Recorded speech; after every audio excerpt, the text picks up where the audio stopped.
Hello again, true crime fans. We've got another mysterious case to explore. The case of Lucy Landry. Lucy Landry was born in 1971 in Rhondda, England, to Roger and Andrea Landry.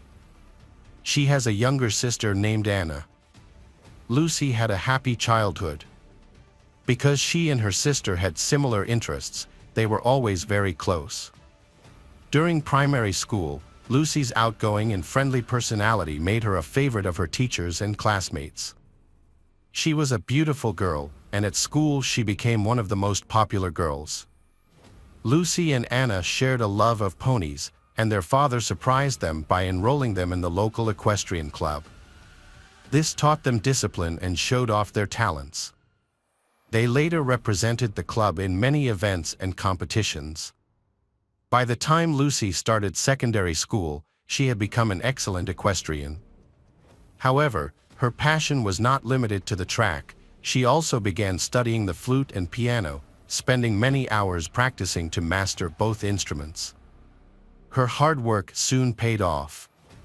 And within a year she had a comprehensive understanding of classical music, and she was accepted into the youth orchestra and joined the school choir.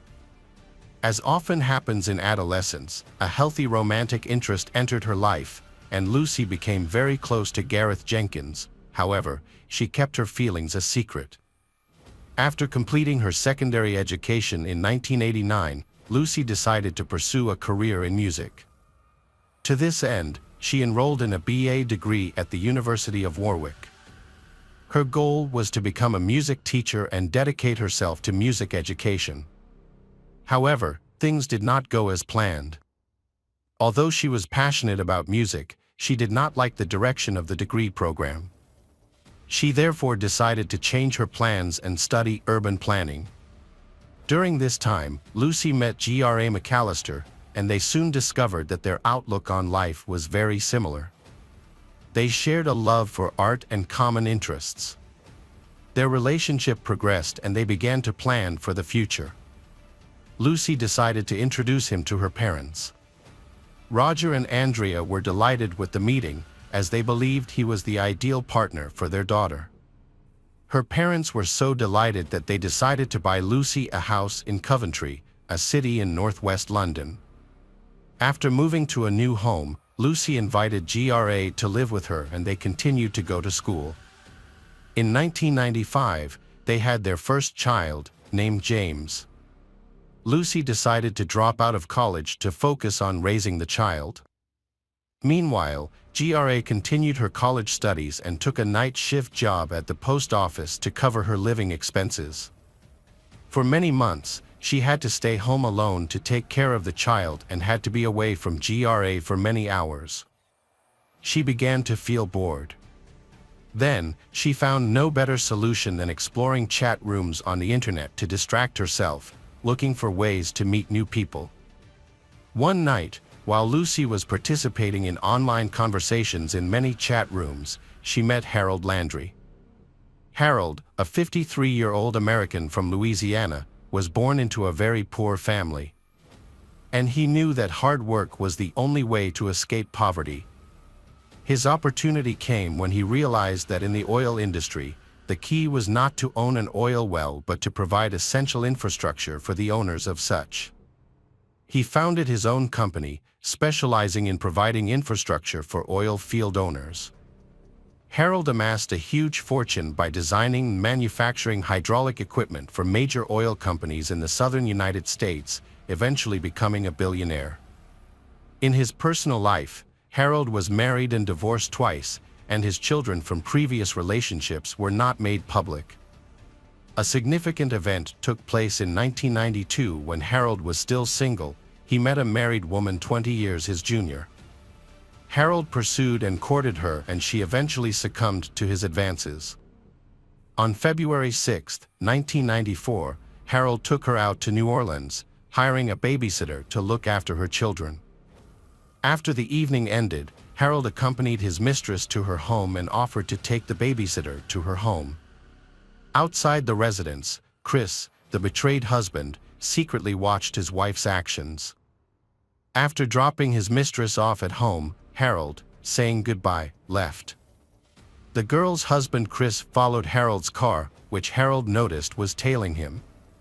Acting on instinct, Harold opened the glove compartment and pulled out a gun that he had kept inside. When both cars stopped at a red light, the situation became tense. According to the babysitter, Harold pointed the pistol at Chris and fired. The bullet severed an artery in Chris's neck and damaged a nerve that connected to his vocal cords. Chris collapsed on the sidewalk with a wound to his neck. Fortunately, there was a hospital right in front of them, allowing him to receive immediate first aid, and doctors saved his life. Harold was arrested and charged with attempted murder. His trial took place in 1997. In his opening statement, the defense attorney told the jury that Chris was the victim of a tragic and terrible incident. As for his client, he said he had acted out of fear and self-defense. The defense's clever strategy led the jury, consisting of 4 men and 8 women, to find Harold guilty of the lesser charge of aggravated assault. As a result, he was sentenced to 5 years in prison. After an appeal, Harold was given probation. In exchange, he had to pay a $500 fine and perform community service. Although he wanted to be completely exonerated, he thanked his attorney, Pat, for her hard work. They have since become good friends. Soon after, Harold and Chris agreed to an undisclosed settlement amount. By the time Harold began chatting with Lucy, he was already living in Covington and still wealthy enough to not have to work. He was also honest about his profession and everything about his past life, including his love life and run-ins with the law. Surprisingly, these revelations only made Lucy more attracted to him. As they continued to chat online, Harold painted a picture of a lavish lifestyle that Lucy found hard to resist. His determination and charm eventually paid off when Lucy ended her relationship with GRA. In the early 2000s, Harold traveled to England to meet Lucy, and she took the opportunity to introduce him to her parents as her boyfriend. Although they were surprised by the significant age gap between the two, they respected their daughter's choice and did not express any objection to the relationship. Harold felt grateful and pleased to be sharing his life with Lucy, and he did everything he could to surprise her with lavish gifts and anything else she wanted. By this point, he had fallen in love with her and was thinking about proposing to her. However, he wanted the proposal to be special and was waiting for the perfect time and setting. To achieve his goal, Harold organized a trip to his favorite destination, Mexico, with Lucy, her son, James, and GRA. The location was also convenient because his friend Pat, who used to be his lawyer, had an apartment nearby. Before the trip, Harold bought a diamond ring and excitedly shared his plans with Pat. However, Pat expressed some misgivings about Lucy. During their time in Mexico, Pat noticed that Lucy spent a lot of time with GRA, which he found unusual. He seemed completely oblivious to this and eventually went ahead with the proposal. Lucy happily accepted the proposal and in mid-2003. Soon after, Harold surprised her by buying a multi-million-dollar property in a posh Worcestershire neighborhood. Their marriage was peaceful. They had wonderful neighbors such as Rachel Clark and Stephen Kennedy, who later became lovely friends. Soon after, the newlyweds had their first daughter, whom they named Harriet. Lucy and Harold were both delighted to welcome their little girl, and from then on, he devoted his heart and soul to her. Equally important and affectionate was the relationship he maintained with James, whom he treated as his own son. But over time, their initial happiness began to fade. Harold began to make more demands on Lucy, which made her increasingly annoyed. He expected her to always conform to his preferences and do what he asked, taking on a submissive role. Lucy, however, had different expectations, and this caused tension in their relationship. Eventually, Lucy became outspoken and unafraid to express her thoughts, and in this move, her husband was unwilling to give in. James witnessed the breakdown of his mother and stepfather's relationship. The neighbors were disturbed by the constant arguments that lasted for hours. They also knew that Lucy and Harold had an alcohol problem, which caused their loud arguments and complaints. Whenever the couple had a particularly intense argument, resulting in them not speaking to each other for a while, the neighbors felt a sense of relief and peace. In mid-2009, Lucy used social media to reconnect with Gareth, an old friend from high school whom she had not spoken to in years. Lucy's husband, Harold, would often go to bed while Lucy stayed up to chat online. Harold began to realize that Lucy was using social media to find someone new, just as she had found him before. But instead of confronting her, he decided to give her some space, and he traveled to Mexico and stayed there for a while. Meanwhile, Lucy invites Gareth to live with her. In the fall of 2009, her husband Harold returns to England in the hope of mending their marriage. However, as soon as he moves in, Lucy asks for a divorce. Initially, he is devastated. Then, after a few weeks, Harold begins a relationship. He meets this new woman online. She lives nearby and goes by the name Rachel. As Lucy and Harold pursue their new relationship, their divorce negotiations begin, but new conflicts arise. One major point of disagreement is the house. Lucy wants to keep it to ensure stability for their children, while Harold is determined to sell it. He gives Lucy money to buy a smaller apartment and removes her from his will. When Lucy discovers this, her hatred for him drives her to share everything about Harold's past with their son James, leaving nothing out. Amid the tension, Gareth invited Lucy to come to Wales with him for a few days.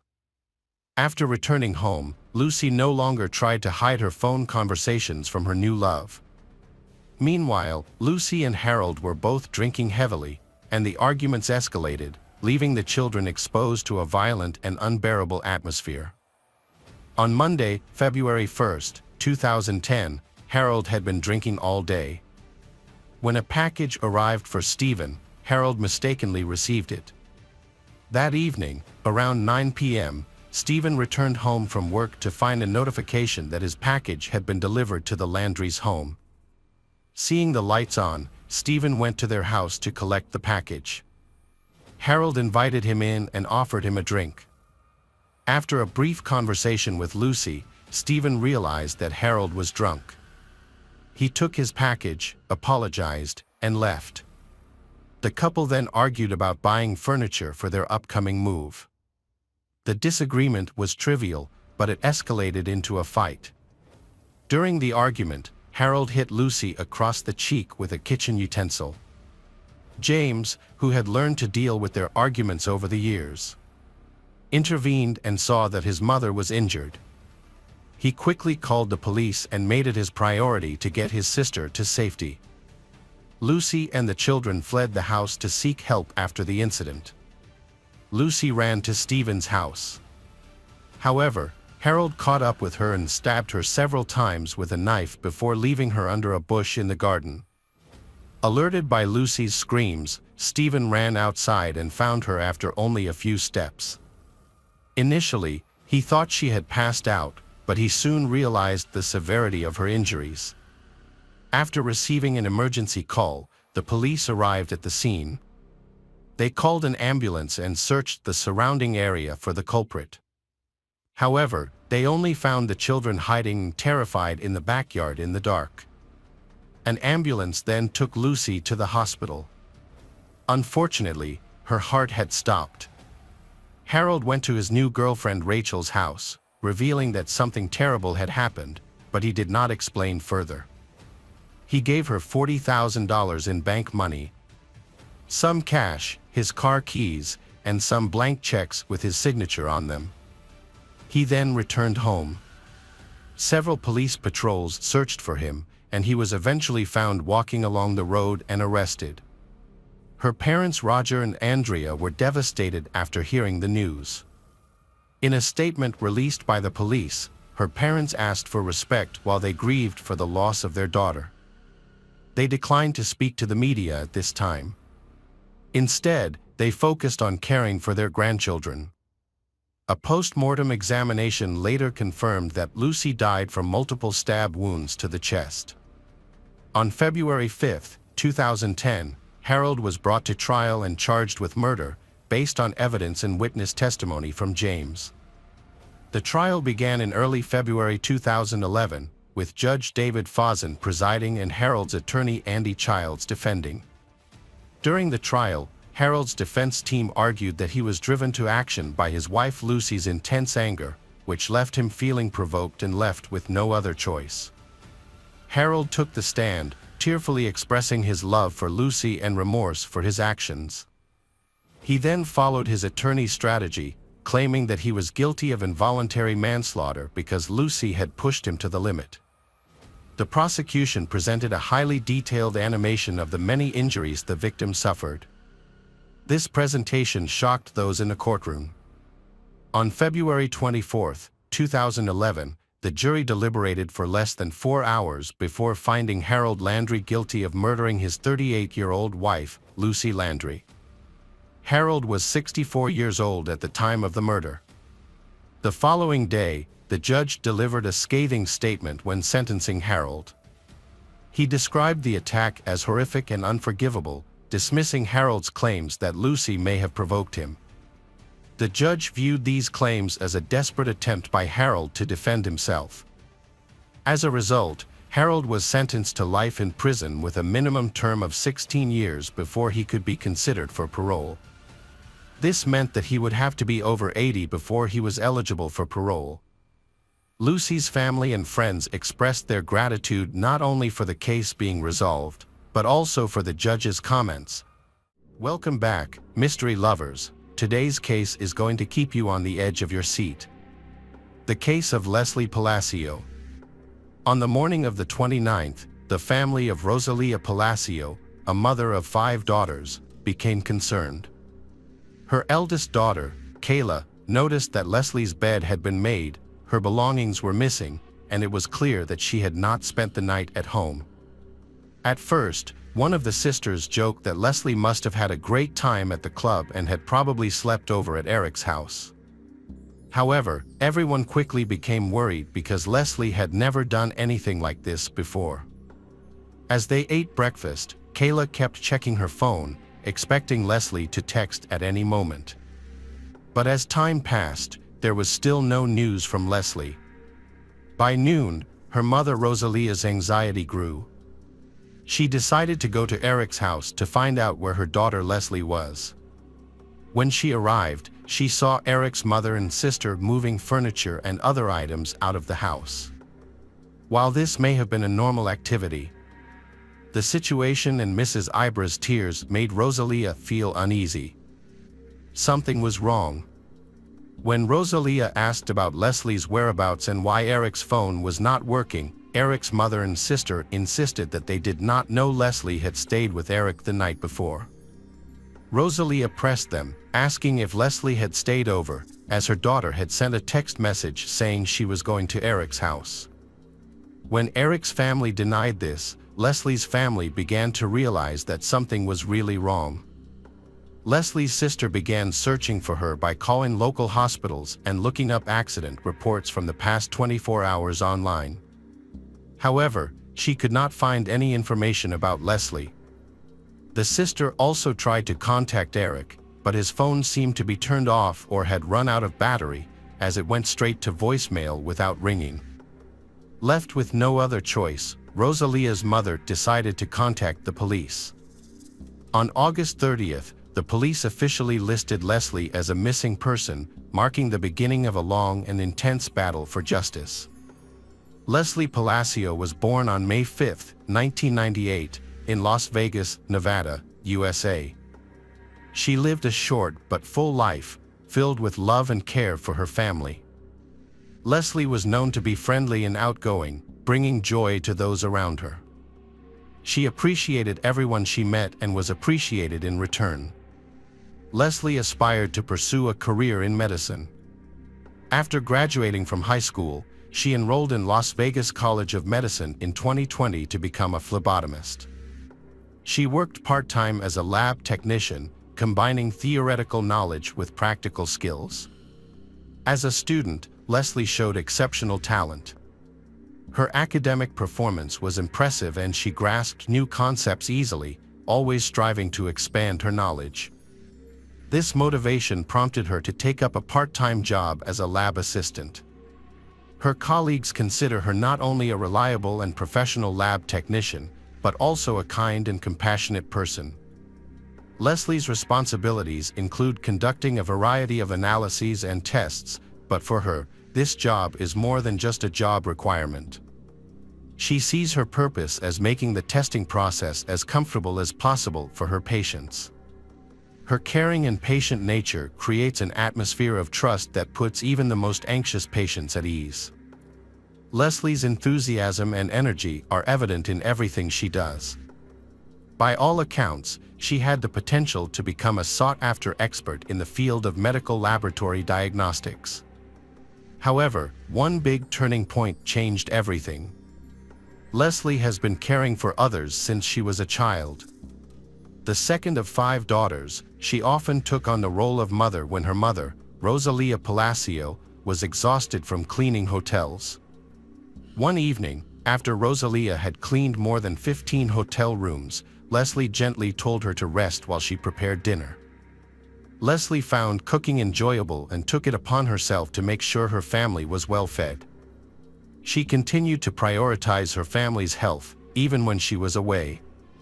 She would call home to check in to see if everyone had eaten, showing that family was her top priority.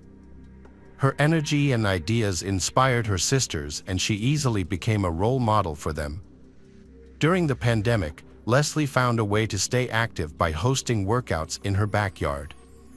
She taught her mother various exercises and danced daily with her sister in front of the mirror to music.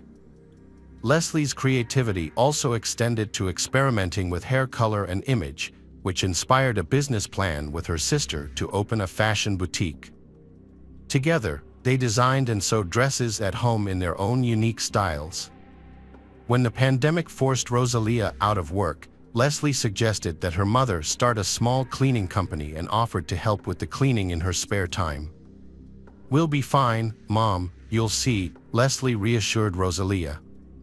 The family brainstormed a name for the company, settling on Palacio Cleaning Services. The family business had landed its first contract, but everything changed on August 29, 2020. Lesly had just finished her lab assistant program and the company received a large order. Feeling relieved, she decided to take a break and enjoy a night of dancing and fun. This was especially welcome as Las Vegas slowly began to return to normal after the pandemic restrictions were lifted. Lesly's friends didn't want to hang out with her, even though things were slowly returning to normal after a period of fear and anxiety due to the pandemic. People still felt uncomfortable being in crowded, enclosed spaces. Lesly didn't give up and posted on Instagram about wanting to go out for the evening. She was surprised to see Eric Rangel Ibra texting her. Their parents had attended the same church for 14 years, so Lesly and Eric had known each other since they were kids, but had never really interacted. Lesly knew about Eric's interests, and although he would text her and show interest, she only responded out of politeness. However, on this special day, Lesly made an exception to her usual routine and accepted Eric's invitation to spend time together. She wanted to add a little excitement to her usual life with a fun night out. After a long day of anticipation and no friends to join her, Lesly decided that sharing a fun night out with Eric was better than staying home. She wanted to have an exciting adventure, but had no idea that a series of terrible events were waiting for her. Although she tried to reassure herself that there was no reason to worry. Anyway, Lesly agreed with her sister that she would send her sister regular messages, telling her exactly where she was. She also told Kayla in great detail where she was going, with whom, and where she could go. After a while, the sister received a strange text message. "Can you believe Eric is completely sober tonight? We're at a party, but it looks like I'm going to have to party alone." The sisters then exchanged joking text messages about other topics. Eric and Leslie's first destination was the Longhorn Hotel Casino. Surveillance footage later reviewed by police showed the couple arriving in Eric's white Ford F-250 at 12:31 a.m. on August 29. They entered the casino and left shortly thereafter at 1:56 a.m. Lesly continued to communicate with her sister, updating her on their activities. At 4:40 a.m., Lesly sent her sister another strange text message: "I need to talk to you about something bad." Kayla asked what happened and, according to her, a text box popped up as if Lesly had started to reply, but there was no reply. That text message was Leslie's last. On the morning of the 29th, Lesly still had not returned home. As time passed, the Leslie's worries grew. Their initial certainty that Lesly had spent the night at Eric's house was replaced by confusion. The family decided to go to Eric's house, where they discovered a puzzling scene. Mrs. Ibra and her daughter were moving things out, pretending that they had just learned that Lesly and Eric had spent the night together. The Leslies arrived just in time. If they had arrived a few hours later, the investigation would have been significantly delayed due to the Ibra's suspicious actions. The police discovered blood stains in the house and a messy bedroom, suggesting that Eric's mother and sister had spent the day packing things, including furniture, instead of cleaning up evidence of the crime. This suggests that the family was planning a long-term escape, possibly to reunite with Eric and his father, Jose, in Mexico, where they had fled to avoid justice. However, when she met Leslie's family, Mrs. Ibra may have realized that their opportunity to leave had passed, leaving behind incriminating evidence. In a state of panic, Eric's mother and sister began to deny any knowledge of Lesly and Eric's evening together. It was this suspicious behavior that raised concerns that something terrible had happened. Fortunately, the Las Vegas Police Department acted immediately and sent out a payment investigation with the aim of tracking Leslie's movements since the previous night. However, it took some time to get the data. Leslie's family couldn't wait any longer, so they launched a campaign to spread information about Leslie's disappearance. People responded and started actively sharing information on social media. No one expected so many people to be interested. Eric's mother was especially surprised. On August 31st, Ms. Ibra went to the police station to file a missing person report for her husband and son. She informed the police that her son Eric had left home late on the evening of August 28 and returned the next morning, behaving strangely. She later saw him leave the house again, but he never returned. Police observed a strange situation when not only Lesly, but also Eric and his father were missing. This discovery prompted an investigation into the disappearance of all three. With the involvement of Las Vegas police, police began combing the neighborhood, looking for surveillance footage that might have captured important information. Fortunately, a breakthrough was made when surveillance cameras were discovered right across the street from Eric's house. Furthermore, police obtained payment data, which helped them piece together Leslie's movements in the early morning hours of the 29th. After reviewing this data, police learned that the couple had gone to the casino and then to a bar. Arriving around 2:15 a.m., Leslie's cell phone was left at the bar, and records showed that she left around 5:50 a.m. Shortly thereafter, at 6:05 a.m., Eric's car was seen pulling up in front of their house on neighborhood cameras. Eric helped Lesly out of the car and into the house, and it was clear that she was intoxicated. Then, at 7:25 a.m., Eric and his father Jose were seen carrying Leslie's body, wrapped in a sheet, out of the house and placing it in the trunk of their car. Eric then drove away, while Jose used a hose to clean the driveway. These actions suggested that Eric and Jose were not missing, but rather were trying to escape justice. After reviewing the footage, police obtained a search warrant for Eric's home. During the search, police found significant additional evidence that Lesly had not left the house voluntarily. Despite efforts to clean the house with cleaning products, the evidence remained. Rubber gloves and trash bags were discovered. And a key piece of evidence was found in Eric's room. Blood was found on the floor and on Eric's bed, indicating that an assault had clearly taken place. Even without DNA testing, police were certain that the blood belonged to Lesly. Lesly Palacio was no longer missing, and police focused their efforts on finding her body. Police are actively searching for suspects Eric and Jose. Lesly's family, despite their grief, is still trying to enlist members of the church community to help find their daughter's body. As volunteers search, flyers and posters with Lesly's photo and images of Eric and Jose appear on social media and in newspapers. Lesly's family asked for the public's help in locating the two men involved in Leslie's death, as stated in the flyer.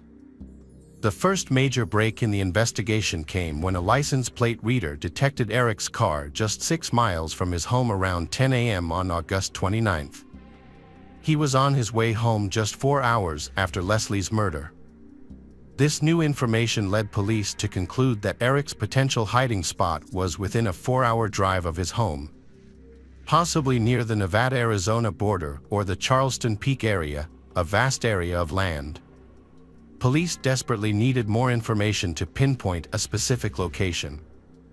Fortunately, a gas station 40 miles north of Las Vegas captured footage of Eric's car leaving the freeway heading toward Valley of Fire National Park.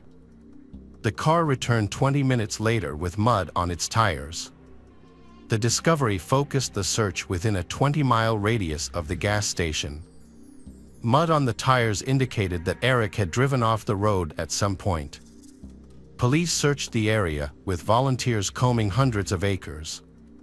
On September 9th, during a second search effort, Lesly Palacio's body was discovered hidden near a bush. News of the 22-year-old's body being found near the Valley of Fire, 11 days after she went missing, quickly spread to news outlets.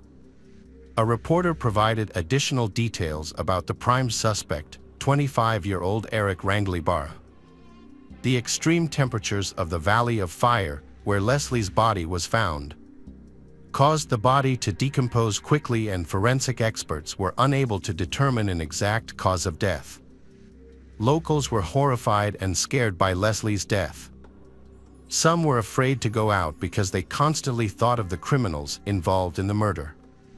The day after Leslie's body was discovered, on September 10th, a large group of friends, relatives, neighbors, and people in the area gathered to remember Lesly.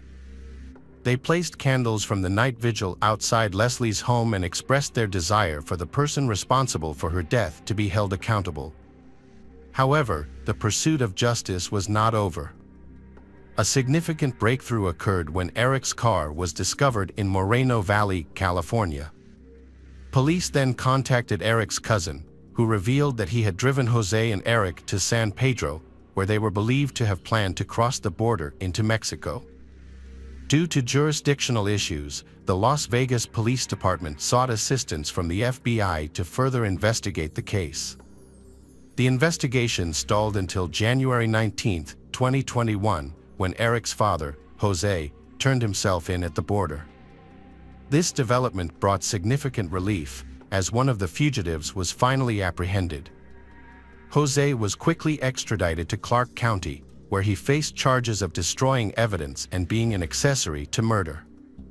During questioning, Jose attempted to minimize his involvement in the crime, telling a story about his son's trip to Mexico on the morning of August 29th. However, police, shown surveillance video footage, dismissed his false claims. Footage clearly showed him helping carry Leslie's body out of the house and washing the driveway. Confronted with the evidence, Jose changed his story. He said he was working in the garage when Eric carried Leslie's body, wrapped in a sheet, into the garage.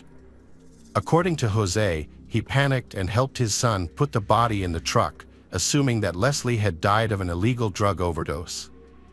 Court records show that Jose initially told police that Eric claimed Lesly died of an illegal drug overdose. Jose also said that Eric expressed a desire to end his life, blaming himself for Leslie's death, and that Jose's father thought it best to take his son to Mexico. When asked about Eric's current location, Jose explained that they had entered Mexico and boarded a bus, but the bus was stopped and searched by Mexican police. This caused them to become frightened and separate. As a result, Jose claimed that he wanted to help with the investigation but did not know where his son was. On June 18, 2021, Jose Ibarra pleaded guilty to tampering with evidence and being an accessory to murder. Despite the seriousness of his crimes, he was sentenced to only 2 years in the Clark County Detention Center. This lenient sentence shocked and outraged Lesly's family and the community. Jose Ibarra attended the trial online, while Lesly's family and friends attended in person. They asked the judge to impose a harsher sentence, arguing that 2 years was not enough for someone who helped dispose of the body and hide the perpetrator. Jose Ibarra apologized to Lesly's family, saying that his love for his son had clouded his judgment. He expressed remorse for his actions, but Lesly's family did not accept his apology. They were still not satisfied, as Eric's whereabouts were still unknown and he continued to live freely in Mexico. Jose was released from prison on April 28, 2022, after serving 8 months and 15 days. This development outraged Lesly's family, who felt that justice had not been served. Their lawyer, Ophelia Markarian, expressed her frustration, saying it was unfair that the prime suspect was still at large while a person involved in the cover-up of the murder was freed after a short sentence. Lesly's case highlights significant flaws in the justice system, raising concerns about the fairness of how serious crimes are handled. The Lesly family is committed to fighting to change Nevada law to ensure that those involved in the murder face prison terms longer than the current 2 years. They are determined to find the perpetrators, prosecute them and punish them appropriately in the United States. Ophelia Markarian is using media interviews to reach out to anyone with information about Eric's whereabouts in Mexico, calling for justice for the Lesly family, even if it is only a small part. Hello again, true crime fans, we've got another mysterious case to explore. The case of Amy Weidner. Amy Weidner, born in 1973, is the second of 4 children. Her siblings include an older brother, John Paul, and 2 younger sisters, Tiny and Cassie, who are 1 and 4 years younger than Amy. After their parents divorced, Gloria, the children's mother, took on the responsibility of raising the children herself. As their father played no role in raising them, the family lived in a house in Indianapolis, with Amy helping her mother with various household chores, including cooking, cleaning, and caring for her younger sisters. Amy, a bright and cheerful 14-year-old girl, had big dreams of becoming a teacher. However, her life took an unexpected turn when she became pregnant. Afraid to tell her mother, she hid her pregnancy by wearing baggy clothes for over 5 months. As her belly grew, it became harder to hide it, and eventually, her family discovered her secret when she was nearly 6 months pregnant.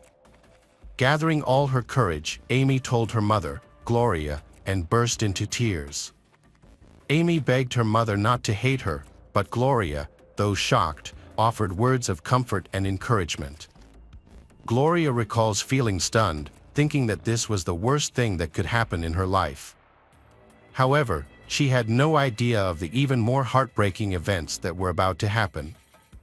The father of Amy's child was 20-year-old Tony Abercrombie, a friend of her brother. What their family did not know was that Amy and Tony had a secret relationship, with only the 2 of them knowing about their intimacy. After learning of her daughter's pregnancy, Gloria took control and forbade Amy from seeing Tony. On October 25, 1987, Amy gave birth to a daughter named Emily. Amy started school again just 6 days after giving birth. Her mother, Gloria, strongly supported Amy's return to school by taking care of Emily, allowing Amy to focus on her studies. Gloria also made sure that Amy had time to socialize with friends and live a normal teenage life. As a new mother, Amy remained dedicated to her studies, impressing her teachers with her perseverance.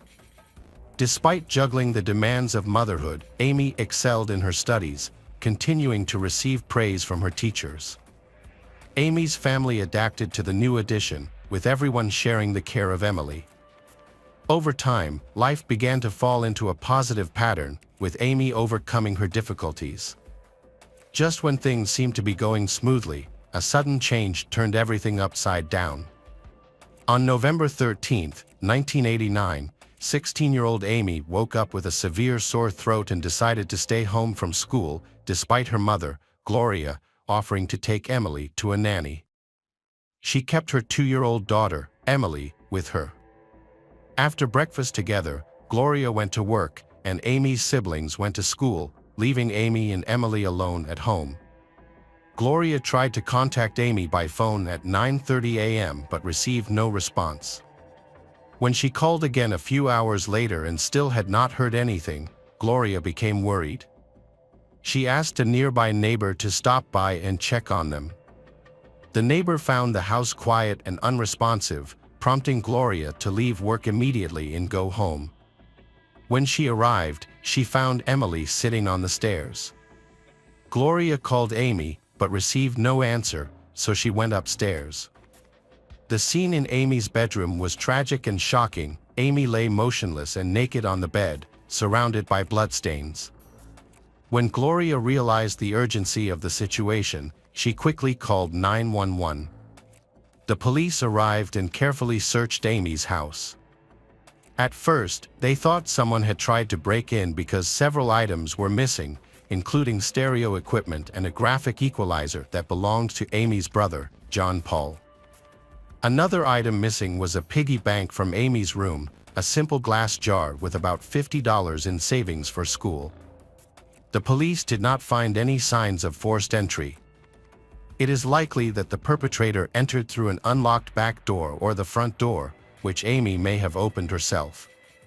In Amy's room, the police found key evidence, a bloody handprint on the wall and several strands of hair, likely belonging to the attacker. The medical examiner determined that Amy had been hit in the head with a sharp object, sexually assaulted, and then strangled. Amy's 2-year-old daughter, Emily, may have witnessed these events. Fortunately, Emily was found unharmed. Due to Emily's young age, the police attempted to communicate with her and gather any information she had. To create a more comfortable environment, they used finger puppets to gently question Emily about the events. During the interaction, Emily mentioned that her mother seemed very angry that day. Unfortunately, Emily did not provide any further details. To aid in their investigation, the police collected evidence, including a section of the wall with the attacker's bloody handprint, as well as the victim's clothing and bedding at the crime scene. During the investigation of Amy's case, the police spoke to her family, friends, and neighbors to gather information. One of the people they interviewed was Amy's 17-year-old brother, John Paul. Police initially suspected him, but he had an alibi and no evidence linking him to the case. Another person of interest was Tony Abercrombie, Amy's ex-boyfriend and the father of her child. He denied any involvement in her murder and expressed his deep feelings for Amy. Tony had a credible alibi at the time of the murder. Police also investigated Troy Jackson, who lived next door to Amy. Although he claimed he had nothing to do with the murder, he knew that a stereo system had been stolen on the day of the murder. Troy had no bruises or scratches on his hands, and a hair sample did not match the hair found at the crime scene. Troy also passed a lie detector test, which eventually cleared him as a suspect. Police expanded their investigation by talking to other acquaintances, neighbors, and classmates of Amy. They collected fingerprints and hair samples from these people, but no evidence pointed to any of them. A large crowd attended Amy Weidner's funeral, and police attended the funeral, observing the proceedings and looking for potential clues in the case. Months passed after Amy's death, and the police still had no leads on any suspects. Gloria Weidner, Amy's mother, adopted her niece Emily. As the family grieved their loss, Gloria feared for their safety, as the killer had not been caught. Fearing for her children's safety, she considered moving to a new home, but financial constraints made this impossible, forcing them to face their fears in their current home. Amy's friends were now haunted by the fear that they might be the attacker's next target. To feel safer, many of them asked their parents to take precautions and improve the security of their homes. Some even went so far as to board up their windows to protect against potential attacks. One day, when Gloria returned home after a normal day, she expected to find her daughters home from school. However, she was met with an eerie silence when she entered the house. The house was eerily empty, but her daughters' shoes were in their usual place near the door. Horrifying thoughts filled Gloria's mind as she climbed the stairs, fearing another disaster. She stood frozen in her bedroom doorway. Gloria took a deep breath and pushed the door open, finding her children simply asleep, and she breathed a sigh of relief. Occasionally, the police would visit Amy's family, inadvertently forcing them to relive the pain of that terrible day. The constant reminders of the past eventually became unbearable for Gloria. All she wanted was for the police to leave her family alone and stop stirring up memories that would never bring Amy back. In 1989, Amy was murdered and the case went cold. 13 years later, a shocking development occurred when a 29-year-old man contacted the Indianapolis Police Department claiming that he had had a dream in which Amy provided information about her death. Although he provided details about the murder, most of the information was released in news reports. Police investigated the man, who was 16 at the time of the incident and lived across the street from Amy's house. His fingerprints and DNA were tested for any potential connection, but no match was found, leading to his release. Although his call did not contribute significant evidence, it prompted police to re-examine the unsolved case.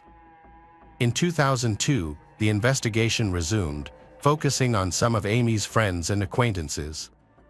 Despite renewed efforts, the investigation once again hit a dead end, leaving the case unsolved. 8 years later, a Facebook group called Remembering Amy was created by her friends, sparking renewed interest in solving the case. A police officer, unfamiliar with Facebook, asked his colleague, Officer Bill Carter, to help him print out information from a Facebook group related to a cold case. Although Bill specializes in crimes other than homicide, reviewing the details of the case piqued his interest in Amy's murder. In his spare time, he began to explore the case files. Bill scrutinized the 2-decade-old case, re-examining every detail in the file, re-evaluating the evidence, and reviewing Amy's school records from the day of the murder. He also looked at the list of people who had attended Amy's funeral. By entering the case information into the database, Bill found some overlooked leads. Among them were several friends of Amy's brother who had never been questioned by the police and had not provided DNA samples.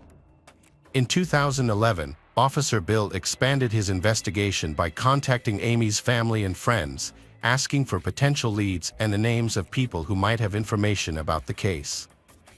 As part of his new approach, he also began collecting DNA samples from people who had not previously been considered during the initial investigation. This effort complemented the neighborhood survey conducted after the crime, where police recorded the names of residents who lived near Amy's home. Bill reviewed the case file and returned to the area to determine if any of the original residents still lived nearby. His investigation led him to a woman who was a neighbor and friend of Amy's. The woman tried to recall the names of the boys Amy had befriended, and while she mentioned some names that the police knew, she also mentioned an unfamiliar name, Rodney Dank. In 2012, Bill received permission from the Cold Case Unit to officially take over the Amy case. His first step was to locate Rodney Dank to determine if he was a potential suspect. Amy's family was familiar with Rodney, as he was friends with Amy's brother, John Paul. They spent time together doing activities like biking and fishing. Bill asked John Paul about Rodney and learned that Rodney was a quiet, reserved person who kept to himself and did not arouse any suspicion. To gather more information, Bill went to the home of Rodney Dank, 40, who lived with his mother near Amy's family. Rodney worked at an auto parts store and had been divorced for some time, with an adult son whom he rarely saw. When Bill arrived at Rodney's home, his mother answered and told the police that Rodney was at work. Bill left his business card, asking Rodney to call him as soon as he returned. Rodney called Bill that evening and the police asked to meet with him to discuss Amy's murder. Rodney agreed and allowed Bill to come to his home. However, when Bill returned to Rodney's home, he was not there. Bill decided to run a background check on Rodney and discovered that Rodney had been convicted of assault in 1991 and burglary in 1997. The police also compared Rodney's fingerprints, which were already in the system, to the fingerprints found at Amy's house during the initial investigation. The test was conducted to determine if Rodney was involved in the case. When the results came back, they discovered that Rodney's fingerprints matched the bloody fingerprints found at the crime scene. After 23 years, Rodney was identified as the killer, but he had disappeared from the house. The police launched an extensive search. They tracked Rodney's credit card activity, which showed a rental car with an OnStar tracking system. The police located the car in Indianapolis, where Rodney was hiding at a friend's house. When surrounded by police, Rodney brandished a knife and claimed his innocence, injuring himself. He attempted to attack the police but was subdued with a taser, handcuffed, and taken to hospital. During a 2-day hospital interrogation that was captured on camera, Rodney confessed to Amy's murder. He said his original intention was to rob, not anticipating Amy's presence due to her illness. Rodney described entering the house through a sliding glass door, where he was suddenly confronted by a panicked Amy. In his panic, he grabbed the nearest object and hit Amy in the head, killing her. As he recounted the events of the next 2 days, Rodney repeatedly mentioned that his memory of the incident was hazy, blaming the 23 years that had passed since the crime. Rodney's account of his actions was inconsistent and he initially mentioned visiting Amy's house with someone called Bag. However, he could not recall many details about this person, including their appearance. When asked about Emily, Rodney stated that he did not see her during the incident and did not know that she was in the house or that she had called for help. Throughout the interrogation, Rodney remained calm.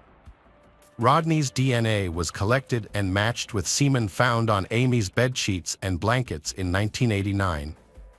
Fingerprints and semen found at the crime scene were both confirmed to be Rodney's, with no indication that anyone else was involved. When Rodney was revealed as the killer, Amy's family was shocked. They were baffled how Rodney, who was quiet and unassuming, could have committed such a crime. Rodney was friends with Amy's brother John Paul and often visited their home, which was across the street from his. Even more remarkable was that Rodney attended Amy's funeral, where he mourned her death and offered his condolences to her mother, Gloria.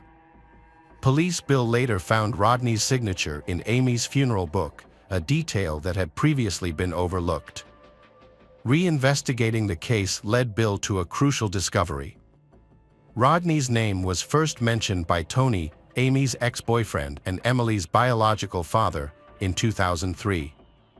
Tony revealed that Rodney had frequently visited Amy's family home. Bill realized that Rodney had somehow escaped notice in 1989 and had never been suspected or questioned at the time. Further investigation into Rodney's background in 2012 uncovered a disturbing fact. His biological son, Dylan, was in prison for a crime committed in 2009. Dylan was 16 when he killed his biological mother, Mary McHenry. He claimed that he had acted in response to her abuse, using a baseball bat to inflict the fatal wounds. Mary died of her injuries. Dylan turned 17 just days after the incident, leaving behind a tragic and heartbreaking case. Despite being largely absent from Dylan's life due to his early divorce from Mary McHenry, Rodney attended Dylan's trial in 2009, opting for a plea deal that resulted in a 20-year prison sentence. By the time of his scheduled release in 2029, Dylan will be 37. Rodney, on the other hand, initially insisted that he had an accomplice in Amy's murder, a man he knew as Bag. However, in June 2013, just 10 days before his trial was due to begin, Rodney, then 42, recanted his earlier confession, admitting that he had acted alone in Amy's murder. Rodney's sudden confession, combined with the substantial evidence against him, led to his 65-year prison sentence in 2013. Amy's family held a meeting with Detective Bill Carter after Amy's case was solved. To mark the 24th anniversary of her death, they released 24 balloons into the air, expressing their gratitude for Detective Bill's crucial role in solving the case. The family thanked him for his efforts, especially for identifying Rodney as the killer after just 12 days of investigation. Police officer Bill Carter received a prestigious award from the Indianapolis Police Department in January 2014. Although he was offered a position in the Homicide Bureau, he chose to stay in his current position. Years later, Amy's daughter, Emily, has grown up. She graduated from her mother's alma mater and then went to college, looking for new opportunities. Eventually, Emily moved from Indianapolis to California. Gloria still lives in the house where her daughter, Amy, tragically died. She has kept Amy's room as a memory of her, with photos still on display. Now, the room is also where Gloria's grandchildren play when they visit for the holidays, bringing joy and new life to a space once filled with sadness and loss. Hello again, true crime fans. We've got another mysterious case to explore. The case of Jessica Heringa. Jessica Heringa was born on July 16, 1987, in Norton Shores, Michigan, to a humble family, and that included a sister. At 22, she had a son named Zahn with her long-term partner Dakota Quayle Dyer, and by 25, the couple was still together and raising Zahn in a rented home. Jessica worked as a manager at a local Exxon gas station near Lake Michigan, where she was well-liked by customers for her friendly nature. She often worked extra hours to provide for Zahn, and her ambition was evident in her diary entries, which expressed her desire to pursue a college degree in accounting. However, financial constraints prevented her from achieving this goal. Dakota, her partner and the father of her child, was unable to fully support their family, leading to disagreements, and their relationship was strained.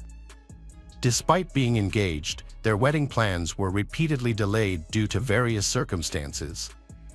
On April 26, 2013, she started the day by shopping at a nearby store around 3 p.m. and then drove to work. Arriving at 4:35 p.m., Jessica began her night shift at the Exxon gas station. As she began her shift, she was the only employee on duty that night. At 11:14 p.m., a customer called 911 to report a strange situation at the Exxon station. He had entered the store to pay for his gas but found no one to take his payment. The store was unattended, with the door open and lights on. The customer informed the dispatcher 911, "The store is empty, but there are 2 cars parked outside, mine and another one. It looks unusual." Police officers arrived at the Exxon gas station about 10 minutes after the call. They inspected the petrol station and found no signs of a struggle or disturbance. Everything was in order. Inside the store, police discovered Jessica's coat and purse, containing $400, and her car and house keys in the back room. A single drop of Jessica's blood was found near the back door. Police also found a cap from a Walther P22 semi-automatic pistol's laser sight and 2 watch batteries on the floor. The cash register was intact, with all the money still in it. The last transaction was recorded at 10:52 p.m. for a lighter. Unfortunately, the gas station did not have interior surveillance cameras. Jessica's pack of cigarettes was left on the counter next to the cash register, suggesting she had temporarily stepped away. Her car was locked and parked outside, but Jessica was nowhere to be found. She had mysteriously vanished. The police discovered that the gas station was unattended, so they contacted the owner and informed her. The owner then asked a nearby manager to come to the gas station for protection. The police also notified Jessica's family that she was missing. Her parents began searching for clues and called her friends to see if they had any information. One friend reported being at the gas station around 8 to 9 p.m. that day and said everything seemed normal. However, a fellow employee who arrived to close the station shortly after recalled a suspicious incident. Around 11 p.m., the employee and her boyfriend drove by the station on a motorcycle and saw a silver Chrysler Town Country minivan parked near the back door with its door open. They initially thought Jessica might be involved in a theft, so they kept watching. The employee saw a young man with disheveled wavy hair and an orange sweatshirt near the minivan. He repeatedly opened and closed the rear door before driving away.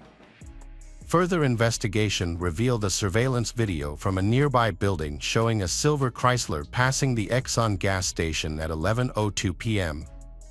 The police also spoke to Christian, who reported seeing the man in the minivan talking to Jessica earlier. Christian initially believed the man was just flirting with Jessica because of her attractiveness.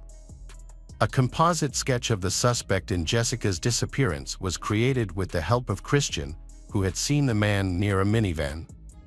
The suspect was described as a young male with light skin, dark wavy hair, a stocky build, and approximately 6 feet tall. 3 days after Jessica went missing, the sketch was released. In spite of, police received many calls, but no information was available that helped the case. A main issue in the investigation was the large number of silver Chrysler minivans in the United States. Specifically, in Michigan, there were 15,000 registered vehicles of the same kind. This made it difficult to identify the driver of the minivan related to Jessica's disappearance. Jessica Heringa's boyfriend, Dakota, was initially suspected in her disappearance due to their frequent arguments. However, Dakota denied this and cooperated with the investigation, stating he was at home with their son on the night of her disappearance. Since Dakota didn't have a car, he couldn't have gone to her workplace, and his phone records confirmed his alibi. After verifying his story, the police excluded him from the list of suspects. Further investigation revealed that Jessica's friendly and outgoing personality helped her attract many admirers. Jess Ammerman, a 37-year-old married plumber, was one such admirer. On the evening of her disappearance, around 9:30 p.m., Jess visited Jessica at the gas station, confessed his feelings, and claimed he was willing to divorce his wife for her. However, Jessica rejected his advances. He then left the station, called his wife, and spoke with her for about 50 minutes before returning home. After undergoing a polygraph test and being interrogated and interviewed along with his wife, the police also cleared Jess Ammerman as a suspect. Rob Fallett, the brother of the manager at the Exxon gas station, where Jessica worked, was initially considered a suspect in her disappearance. Around 9 p.m. on the day she vanished, Rob visited the station and reported that Jessica appeared upset. When he asked her what was wrong, she shared that she was having family problems. Rob offered to let her stay with him, but she declined the offer. Fallett then left to go night fishing in a nearby lake. After investigating Rob's alibi, detectives discovered his phone records supported his claim and he was cleared of the crime. Search and rescue operations for Jessica were launched with helicopters, specially trained dogs, and thorough searches of homes, businesses, wells, wooded areas, and Lake Michigan. However, no leads were found, causing the case to reach a standstill. About a year later, in February 2014, a similar incident occurred in Michigan. A young woman with a similar appearance to Jessica was kidnapped and attacked by a man while walking home late at night. She was taken to his apartment, where she was attacked, and her life was threatened. The woman was eventually released after several hours. The suspect, 42-year-old Brad Allen Mason. Mason was eventually found by police, but he resisted arrest, threatening officers with a fake gun. Then, he was fatally shot during the confrontation. Brad had a history of crime, including being convicted of kidnapping in 2004 and arrested for indecent exposure in 2011. In 2014, he lived in a dorm near the Exxon gas station where Jessica worked. Despite this, investigators couldn't find any evidence linking Mason to Jessica's disappearance. 2 years after Jessica disappeared, a similar incident happened in 2016. A young woman was walking home from a friend's party late at night when she got lost on a dark street. A man in a silver minivan stopped and asked if she was okay, offering to give her a ride. She refused the ride but asked to use his phone. The man agreed, but only if she got into the minivan. Once she was inside, he locked the door, said his phone was dead, and he pulled out his gun, asked her to keep quiet. Then he started driving. The woman was feeling extremely unwell and nauseated, so she asked the driver to roll down the window for her. She quickly took advantage of the opportunity and jumped out of the moving vehicle through the window, running to a nearby house for safety. The driver quickly sped away and escaped. The victim immediately called the police and provided a detailed description of her kidnapper. By examining footage from nearby surveillance cameras, the police were able to identify the license plate number of the vehicle, a silver Chrysler Town & Country. The investigation eventually identified the driver as Jeffrey Willis, 46 years old. Jeffrey Willis, a factory worker, lived a reclusive and humble life, with no criminal record. When police found and searched his minivan, they discovered a semi-automatic Walther P22 pistol. It was discovered that this pistol had been reported stolen by a coworker of Jeffrey some time ago. Jeffrey was arrested and taken into custody. Upon searching his residence, police found a collection of various BDSM items, including handcuffs, chains, ropes, gags, a vibrator, a video camera, and a bullet matching the Walther P22 pistol. They also discovered medical supplies and sedatives, which included insulin syringes with unknown substances and disposable gloves. Investigators found a diagram of the woman's body, with some parts marked. Upon examining his computer, several distressing videos were found, showing scenes of young women being kidnapped. A hidden hard drive discovered in a ventilation duct contained secretly recorded footage of Jeffrey's female neighbors swimming. Furthermore, on his computer, police discovered a folder labeled Victims that included 2 subfolders. The first subfolder was named after missing woman Jessica, and the second subfolder contained information about a murdered woman named Rebecca. Rebecca Bletch, a 36-year-old woman who suffered a tragic fate. Approximately 1 year after Jessica went missing, Rebecca was murdered on June 29, 2014. Rebecca had gone out for a run in the evening but never returned home. She was discovered by her neighbors lying on the road, with her clothing disheveled.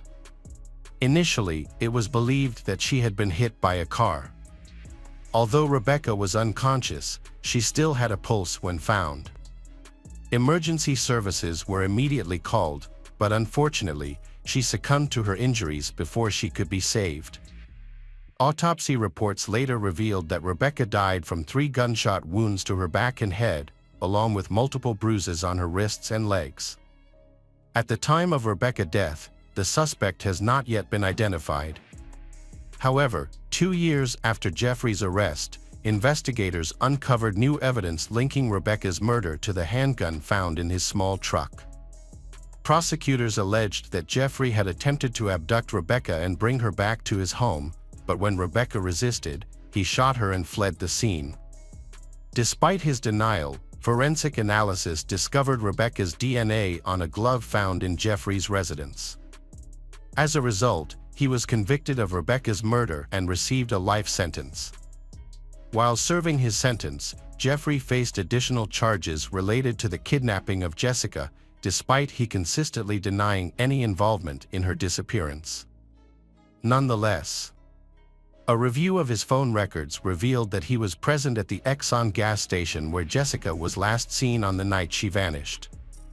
He then went to his grandfather's house, about 13 minutes from the station. When police arrived at that house, they discovered something surprising. Although the front door was secured with heavy locking, the police were able to break in easily. What they discovered was disturbing. In the basement, they found a large stash of cleaning supplies, including various powders and bleaches, that had all been manufactured in early 2013, around the same time Jessica disappeared. It was found that Jeffrey had been absent from his job on April 27, 2013, the day after Jessica's disappearance. Colleagues reported that his absence was unusual. When he returned to work a few days later, he had noticeable deep scratches on his face and hands. This has made people who know him suspicious. A woman who visited the gas station on April 25, the evening before Jessica vanished, contacted the police. She had arrived at the station late that evening and expressed her concern to Jessica about being alone at such a late hour. Jessica acknowledged her concern with a nod. At that moment, an unknown man inside the station overheard the conversation and reassured the visitor, saying, "Don't worry, Jessica has customers who look after her." The man then left the gas station. Despite the stranger's reassurance, the visitor remained concerned about Jessica's safety and waited in her car outside until Jessica finished her shift and headed home. Unfortunately, Jessica disappeared the following day. In 2016, the witness positively identified Jeffrey as the unknown man, recalling his presence at the gas station. Further investigation revealed that Jeffrey had frequently visited the Exxon gas station, interacting with Jessica at least 15 times prior to her disappearance. Kevin Bloom, a 48-year-old prison guard and Jeffrey's cousin, was arrested. During questioning, Kevin's statements were inconsistent, ultimately leading him to confess. He revealed details about Rebecca's death that were not publicly known at the time, and also admitted to helping Jeffrey hide Jessica's body. Kevin described how, on April 27, the day after Jessica's abduction, Jeffrey invited him to a party at his house. When Kevin arrived, he found Jessica lying lifeless and bound on the floor. Kevin and Jeffrey wrapped Jessica's body in a sheet and drove to a forest, where Jeffrey had already dug a grave. They buried Jessica and then returned home. When the police asked Kevin to take them to the burial site, he had difficulty remembering the exact location. Despite searching the forest for a while, he was unable to pinpoint the spot where they had buried Jessica's body. The trial of Jeffrey began, even though Jessica's body had not been found. The prosecution presented strong evidence to charge Jeffrey with kidnapping and murder. They alleged that he had been stalking Jessica for a long time. On April 26, 2013, Jeffrey allegedly parked near the gas station's entrance, went inside, and hit Jessica on the head with his gun. During the assault, the gun's laser sight cover fell off, and Jessica's blood was flowing to the floor. Jeffrey then allegedly dragged she out through the exit, put her in the back seat of his car, and drove her to his late grandfather's house. Forensic analysis of Jeffrey's devices revealed that he saved photos and news articles about the search for Jessica on his computer. As investigators followed the case, they found that he used a password that included her initials and the date April 27, 2013. This suggests that April 27, 2013, was likely the day she died, one day after her disappearance. Jeffrey maintained his innocence, claiming he was at home on the night Jessica was kidnapped.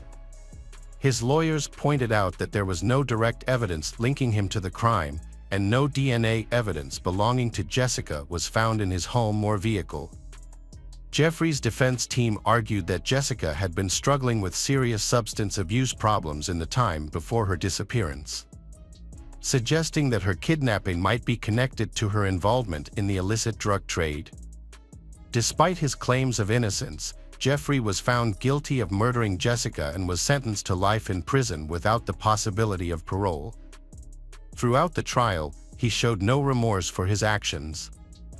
Willis's cousin, Kevin Blom, was also found guilty of helping to dispose of Jessica's body and received a sentence of 2 years in prison, followed by 5 years of probation.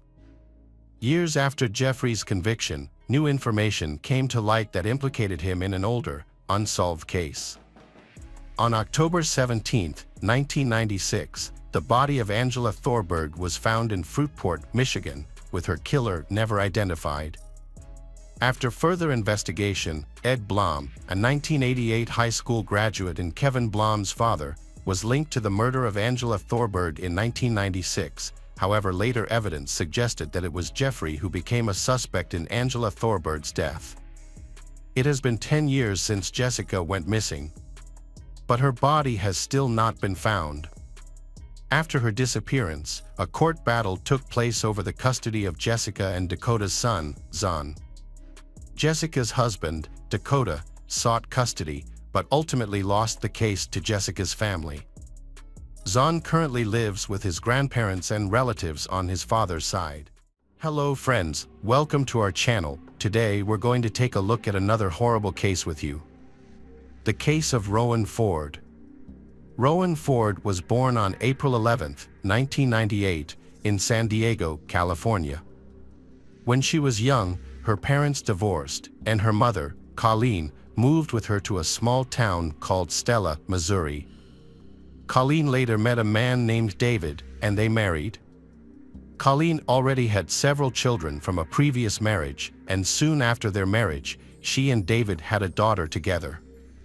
Rowan has 2 older sisters and 2 older brothers, and they are very close. She enjoys spending time outdoors, biking around town, swimming, and pursuing her passion for painting. She also enjoys attending Sunday school at her local church, where she often volunteers to help children who are having trouble with their homework. In November 2007, when Rowan was 9 years old, she was in 4th grade at her local elementary school. Her mother worked the night shift at a store, while her stepfather was often at the farm during the day. As a result, Rowan was often left to fend for herself, which helped her become very independent. On November 2nd, she was home alone, as usual. Colleen went to work, and her stepfather had not yet returned from the farm. The next morning, around 9 o'clock, Colleen returned home from her night shift and checked Rowan's room, but her daughter was not there. She asked her husband if he knew where Rowan was, and he told her that Rowan had asked him if she could stay the night at a friend's house. He agreed without asking the friend's name, since their town was small and he wasn't worried about her safety. Colleen felt worried and decided to ask all of Rowan's friends. Since their town only had a few streets, this didn't take long. However, none of Rowan's friends had seen her, and she had not spent the night at any of their homes. This made her mother even more anxious. Colleen searched all over town but could not find her daughter. She finally returned home and told her husband that Rowan was missing. She asked him to contact the police to report the incident, but he assured her that everything was fine and that Rowan would be home soon. After waiting for a few more hours without seeing Rowan, Colleen decided to call 911 and take matters into her own hands. The local sheriff immediately organized a search operation. He went to Colleen's house to interview David, the last person to see Rowan before she disappeared. David said that he had been working on the farm with his co-worker Christopher that evening when Nathan, a mutual friend of theirs, came to visit. They decided to go to David's house to drink and play pool. They stopped by the store to buy some alcohol before heading to David's house, where they stayed for a few hours. That night, Christopher asked Nathan to drive him to a nearby town to pick up car. They convinced David to join them to continue their party. Before leaving the house, Christopher checked to see if Rowan was asleep in her room and found her already asleep. After David left with his friends, they stopped at a store to buy more alcohol and then went to Christopher's trailer, where they continued drinking for about an hour. David then decided to go home and asked Nathan for a ride. Nathan agreed but chose to take a detour rather than the highway, as he was quite drunk and did not want to get in trouble with the police. Nathan dropped David off and drove home, while David went straight to bed. Shortly after, Rowan woke him up and asked if she could stay the night at a friend's house. Without thinking much of it, he agreed and fell asleep. The police approached the case with suspicion. What puzzled them most was that a 9-year-old girl would decide to go to a friend's house in the middle of the night, especially since her stepfather had not asked about the friend she was visiting. The police chief suspected that David might be hiding something or had something to do with Rowan's disappearance, but there was no evidence to support this suspicion. The police searched the town and the surrounding area until late at night. Locals quickly joined the search because they knew the Rowan family and wanted to help. Stella had a population of only about 150, so news of Rowan's disappearance spread rapidly throughout the area. Locals usually felt safe letting their children play outside, as there was not much going on in such a peaceful place. However, when Rowan disappeared without a trace and the police could not find her throughout the day, the people of Stella became extremely panicked. On the first day of the search, nothing was found. Then, on November 4th, the police went to the neighboring town and spoke to Christopher, who confirmed David's story. However, Christopher added that his friend had not contacted him since that evening, and he had only learned of Rowan's disappearance that same day. The police expanded the search and brought in more volunteers, but they still could not find Rowan or any clues regarding her whereabouts. The next morning, the FBI joined the investigation while local police continued to search for Rowan in the area around town. Detectives focused on the possibility of kidnapping. They strongly doubted the David story, as it seemed very suspicious. The police also checked with all of Rowan's friends and confirmed that she had not visited any of them that night. Investigators interviewed David several times, and his testimony varied in detail, further raising suspicions about his involvement. For example, he provided different times for being away that night and even stated that Rowan may not have asked him before going to visit a friend. FBI agents further discovered that on the night of her missing, David had asked his mother to lend him her car, although he had not initially disclosed this to the police. As a result, the police seized both cars for testing, but experts found no evidence. Detectives continued discussions with Christopher and Nathan, as both were with David that night. Christopher was invited to the police station and told the same story as the day before. He also agreed to take a polygraph test, which showed no signs of deception. A few hours after Christopher left the station and returned to work, he saw Chief Clark's car. Christopher signaled for Chief Clark to stop. Sheriff Clark is the police chief in the town of Whitten and has known Christopher for 17 years, since Christopher was a child. Clark was a friend of Christopher's adoptive parents, and Christopher had always respected him. He often turned to him for advice or help in times of trouble. Sheriff Clark contacted Christopher, and they discussed Rowan's disappearance. Clark was aware of the case but was not directly involved, as the search was being handled by the Stella Police Department. During their conversation, Clark suspected that Christopher was withholding information, as Rowan's life was in danger and her fate was still uncertain. Therefore, Clark decided to share these suspicions with the FBI, contacting agents to explain his concerns. Investigators suspect that Christopher may be withholding important information about Rowan's disappearance, which could implicate her stepfather. It is possible that he asked Christopher to lie and alter some details in his account of the events of that night. Christopher now fears that he will be considered an accomplice if he tells the truth. Sheriff Clark informed the FBI agents that he had a good and trusting relationship with Christopher, so he wanted to help convince him to share information. That same day, Christopher went to Colleen's home to ask her about the progress of the search.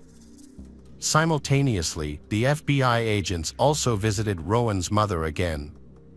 When they met with Christopher, they continued to ask him a few questions, and he once again confirmed that the events of that night happened exactly as he had described them. However, this time he also mentioned that he did not rule out the possibility that David was involved in Rowan's disappearance and expressed his desire to help them find the truth, no matter how frightening it might be. He suggested wearing a wiretap and approaching David to try to get him to confess. However, the detectives decided not to use such tactics. Instead, they asked Christopher if he could think of any locations where his friend might have hidden Rowan's body, and he suggested several places. The next day, the police began investigating these locations while continuing to search the area around Stella's house. FBI agents once again brought David in for questioning, but he repeatedly denied any involvement. Detectives also searched David's house in the hope of finding clues, but nothing was discovered. On November 7th, the police asked Christopher to return to the station to obtain his consent to search the safe in David's home. Christopher had been living with David for several months due to not having his own place, and some of his belongings were still there. Christopher gave the police permission to search the safe, his trailer, and his car. He also voluntarily provided a DNA sample and agreed to answer additional questions from the detectives. They began questioning him that evening and again asked him to confirm David's story. This time, however, Christopher suddenly admitted that his friend's story was not entirely true. The investigators began to pressure him to tell them what really happened. This pressure caused Christopher to become agitated. He said that if the police were going to treat him like a criminal and try to implicate him in Rowan's disappearance, he would not continue the conversation. The detectives then had to end the interview, and Christopher left the station. That night, he went to see Chief Clark and told him the whole story. He complained that the detectives were treating him as a suspect and said that he might need to hire a lawyer. The chief replied that it was his right, but asked him to understand that the police were only doing what they could to find Rowan. In response, Christopher stated that he would not speak to them anymore and that if he wanted to share any more information, he would only speak to Sheriff Clark. He continued to persuade Christopher to share what he knew. After a while, Christopher began to cry and said that he had always loved Rowan and would never hurt her. During his time living in David's house, Christopher developed a close relationship with Rowan and the other children. They began to consider him a member of the family and even called him Uncle Christopher. Sheriff Clark realized that Christopher was about to reveal everything he knew. However, just as Christopher was about to share, someone came to the police station, causing Sheriff Clark to temporarily lose focus. Christopher then left the office without revealing what he was about to say. Sheriff Clark eventually contacted the FBI and informed them about the conversation. He explained that Christopher was willing to share most of what he knew, but warned that if he was pressed too hard, Christopher might refuse to talk and seek legal counsel. Clark offered to give Christopher time to think it over, and the detectives agreed. The search for Rowan continued the next day without success. However, the situation changed on November 9th, a week after Rowan went missing. Search parties found Rowan's body in a remote area near a town called Powell, about 10 miles from where Stella lived. The body was covered in leaves and debris, with only a sock remaining. Medical examiners determined that Rowan had been strangled and sexually assaulted. Shortly after the body was discovered, FBI agents contacted Chief Clark and asked him to speak with Christopher again, hoping he would reveal more information. The chief learned that Christopher had come to the police station earlier that morning when Chief Clark was not there and had informed other officers that he urgently needed to see him. The chief searched everywhere for Christopher but could not find him. Christopher then contacted Chief Clark himself. He expressed obvious distress and concern that he was being followed. He explained that after hearing about the discovery of Rowan's body, he had driven around town to calm down and had noticed a gray car following him. Chief Clark claimed to be unaware of any surveillance activity and asked to meet Christopher directly. When Christopher met with the investigators, he expressed concern for his safety. He feared that after the discovery of Rowan's body, he might be charged with murder and that someone would take revenge on him. Clark took him to the police station and explained that now that the case had been ruled a murder, it was time for him to reveal everything he knew. Christopher began to cry. The sheriff asked him to tell him what David had done to Rowan. Christopher said that there were too many people at the police station and that he did not want to discuss it there. He suggested going to a quieter place and mentioned a small bridge a few miles from their town. The sheriff agreed, and they drove there together. As they got out of the car, Christopher suddenly raised his hands and asked the police to handcuff him. The sheriff was surprised and said that it was unnecessary, but Christopher insisted that after what he had said, the police had to do so. Christopher then began to recount the story he had told the police many times. He went to his trailer with Nathan and David, where they continued drinking. After a while, his friends decided to go home, and David asked Nathan to drive them. They said they would take a detour to avoid the police. However, Christopher then suddenly announced that he wanted to sexually assault Rowan and that he planned to do so. Knowing that it would take his friends a long time to take a detour through the fields, he drove straight to David's house on the main highway. He then barged into Rowan's room, picked her up, and carried her to his car, intending not to wake her. Christopher then took Rowan to his trailer, where he assaulted her. According to Christopher, Rowan had just woken up and tried to resist but was unable to escape. Christopher did not turn on the lights or talk to Rowan because he did not want her to recognize him. After committing this act, Christopher intended to take Rowan home and leave. But the plan did not go as intended. When Christopher carried Rowan out of the trailer, the moon was shining brightly, and Rowan saw Christopher's face clearly. Panicking, Christopher grabbed a rope and strangled her. When she died, he loaded her body into the car and began to think about what to do next. Initially, he wanted to throw her off the bridge, the same bridge where he stood with Sheriff Clark, but he realized her body would be found too quickly. So, he got into the driver's seat and started driving around the county, considering other options. Soon, he remembered a large pit near a neighboring town and headed there. He threw the victim's body into the pit and tried to cover it with branches, but the pit was too large to cover completely. When he returned to the car, he noticed traces of Rowan's blood on his clothes and the mattress. Christopher realized he needed to get rid of the pants, underwear, and rope used to kill the victim. He gathered all of these items and planned to put them in a large barrel to burn. However, Christopher quickly realized that such a fire would certainly attract attention, so he dragged the barrel into the shed, closed the door, and set it on fire. Sheriff Clark was surprised by this story. He had previously believed that David had committed the crime and that Christopher was just hiding some information. It was hard to believe that a man he had known for nearly 20 years could be so brutal. Christopher had 3 young children, and although he had not lived with them since his divorce, he had always seemed like a nice man. But the truth was much colder. After Christopher finished telling his story, he voluntarily went to the police station. The sheriff did not handcuff him.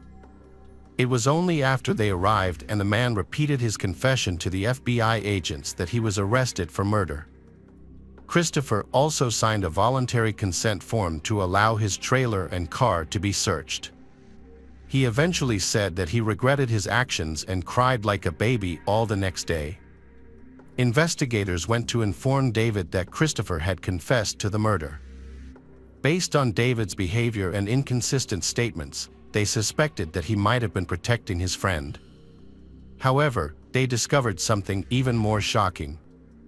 When brought in for questioning, David changed his testimony of events. According to David's testimony, when he came home and found Rowan not in her room, he suspected that Christopher might have kidnapped her. So he took his mother's car and drove to Christopher's trailer. When David entered the trailer, he found her lying on the bed with Christopher. Instead of saving Rowan, David decided to join in and bully her as well. David then helped his friend dispose of the body. He stated that throughout the incident, he was shocked and could not remember anything that happened. The detectives, who were initially surprised by this incident, contacted Christopher again to confirm David's statement. However, Christopher insisted that his friend was not involved and that everything happened exactly as he had previously said. This further confused the detectives, but Christopher's statement was consistent with the facts. A medical expert confirmed that Rowan had been strangled with a thin wire, a detail that only the killer would know. During the search of the trailer, the police found a container of ashes. In addition, they found a hair in the trailer that matched Rowan's. Although investigators were unable to determine who was telling the truth, both men made accusations against one another. As a result, David was also arrested, and both cases went to trial. During the trial, Christopher requested that all of his statements be removed from the record, arguing that he did not know they could be used against him and that the police had violated his rights.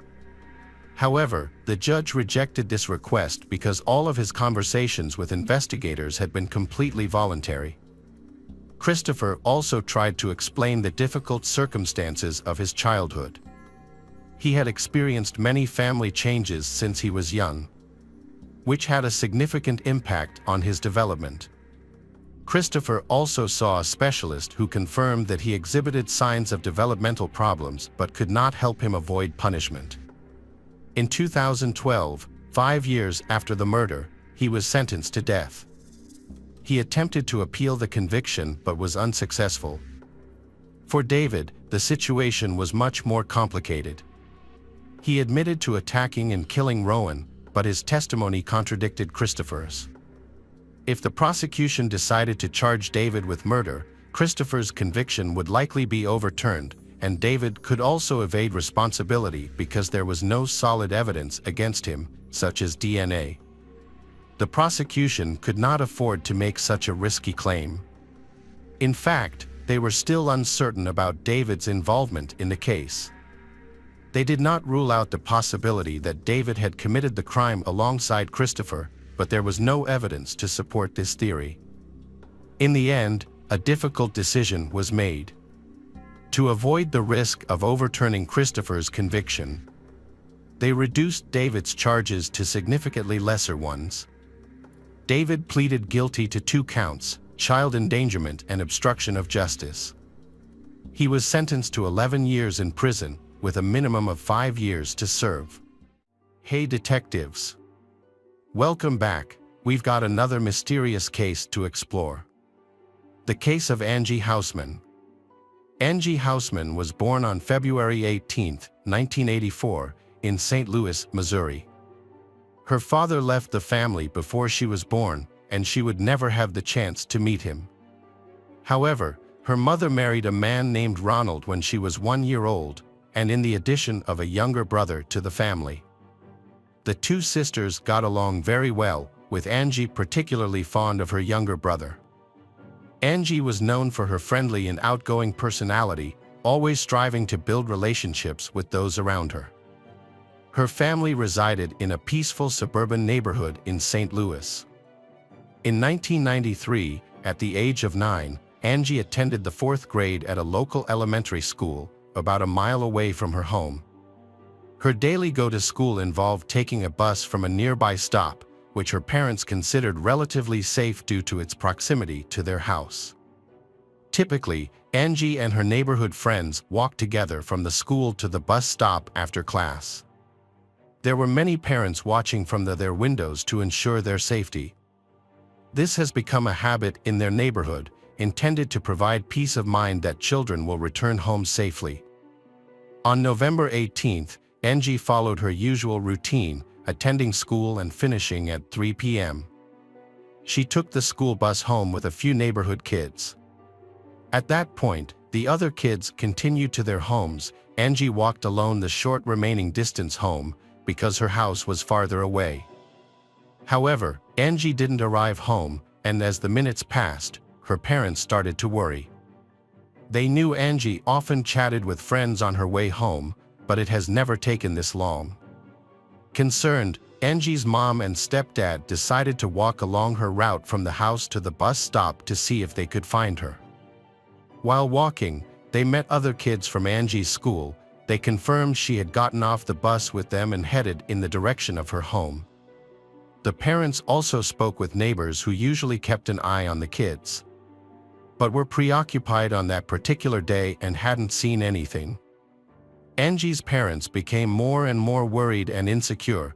They and their friends started searching the area along her route from the bus stop to their home. As the sun began to set and darkness fell, they didn't give up. Realizing Angie was unlikely to wander off in the cold weather, the parents eventually decided to call the police. The police immediately joined the search for Angie. Due to the cold weather, it seemed unlikely that she would wander off alone. Therefore, the police initially focused on investigating whether she had been kidnapped. 10 days before Angie went missing, an 11-year-old girl was almost kidnapped in a nearby area, which made everyone even more concerned. An unknown person approached the girl as she got off the school bus and attempted to pull her into the bushes. Fortunately, she managed to escape. However, since the assailant was still at large, the police believed he might be linked to Angie's disappearance.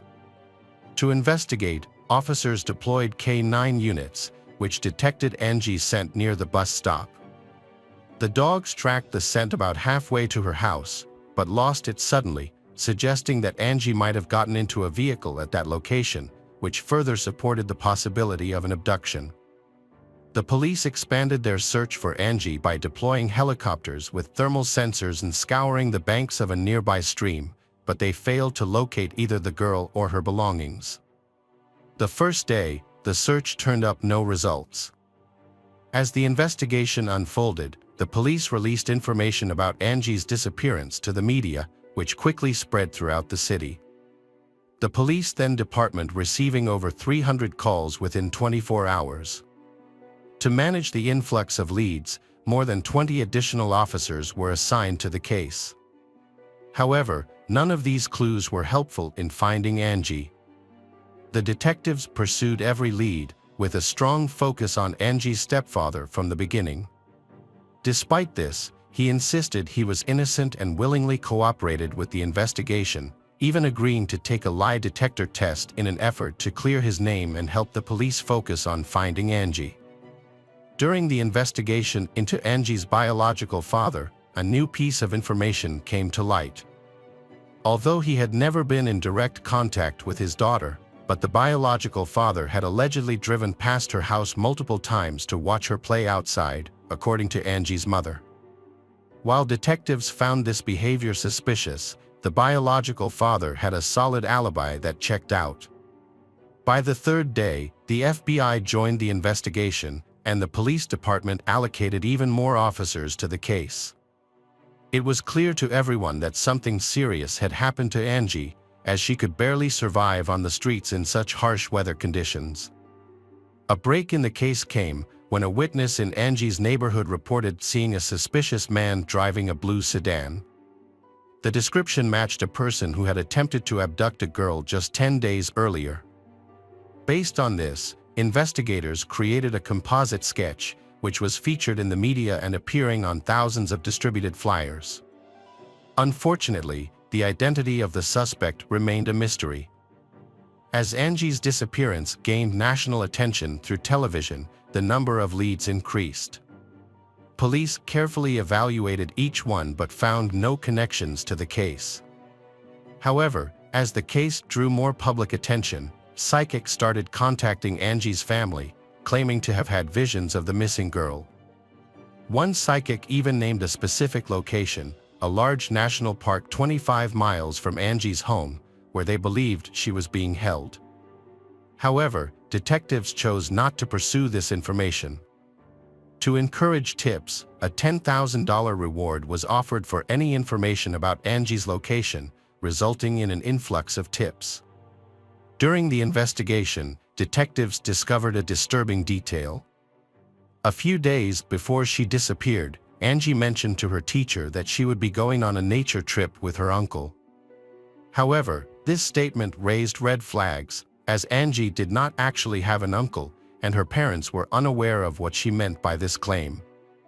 Detectives considered the possibility that Angie might have known the person who took her, referring to them as her uncle in conversation.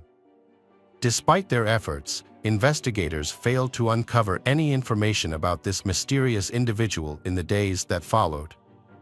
The case seemed to be at a standstill until 9 days after Angie's disappearance, on November 27th. A young girl's body was discovered near a tree, severely mistreated.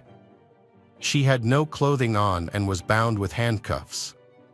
Her head was completely covered in tape, except for a small exposed area around her nose.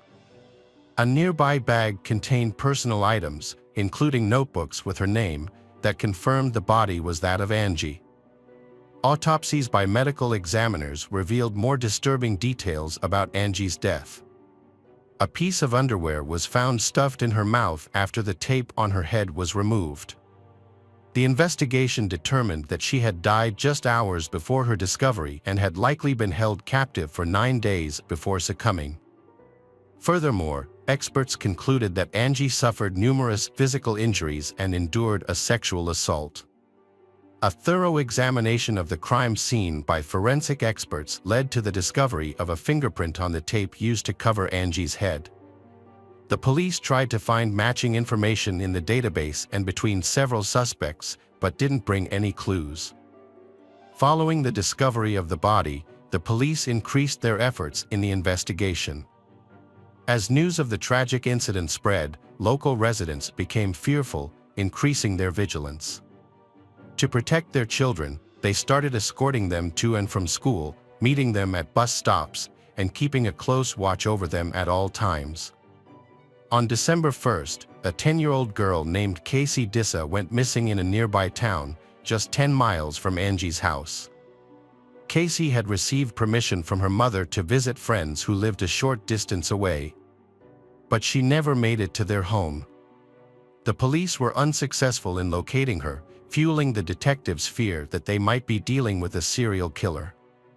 Initially, detectives did not rule out the possibility that the same person was responsible for both Angie's and Casey's disappearances. However, they lacked evidence to support this theory. 10 days later, Casey's body was found in St. Louis, wrapped in bedding in a curtain. The cause of death was determined to be severe head trauma from multiple blows. Despite the investigation, detectives were unable to uncover any leads pointing to the killer. Furthermore, the distinct nature of the two crimes led them to reconsider their initial theory. As a result, they began to consider the possibility of two separate murderers in the same month.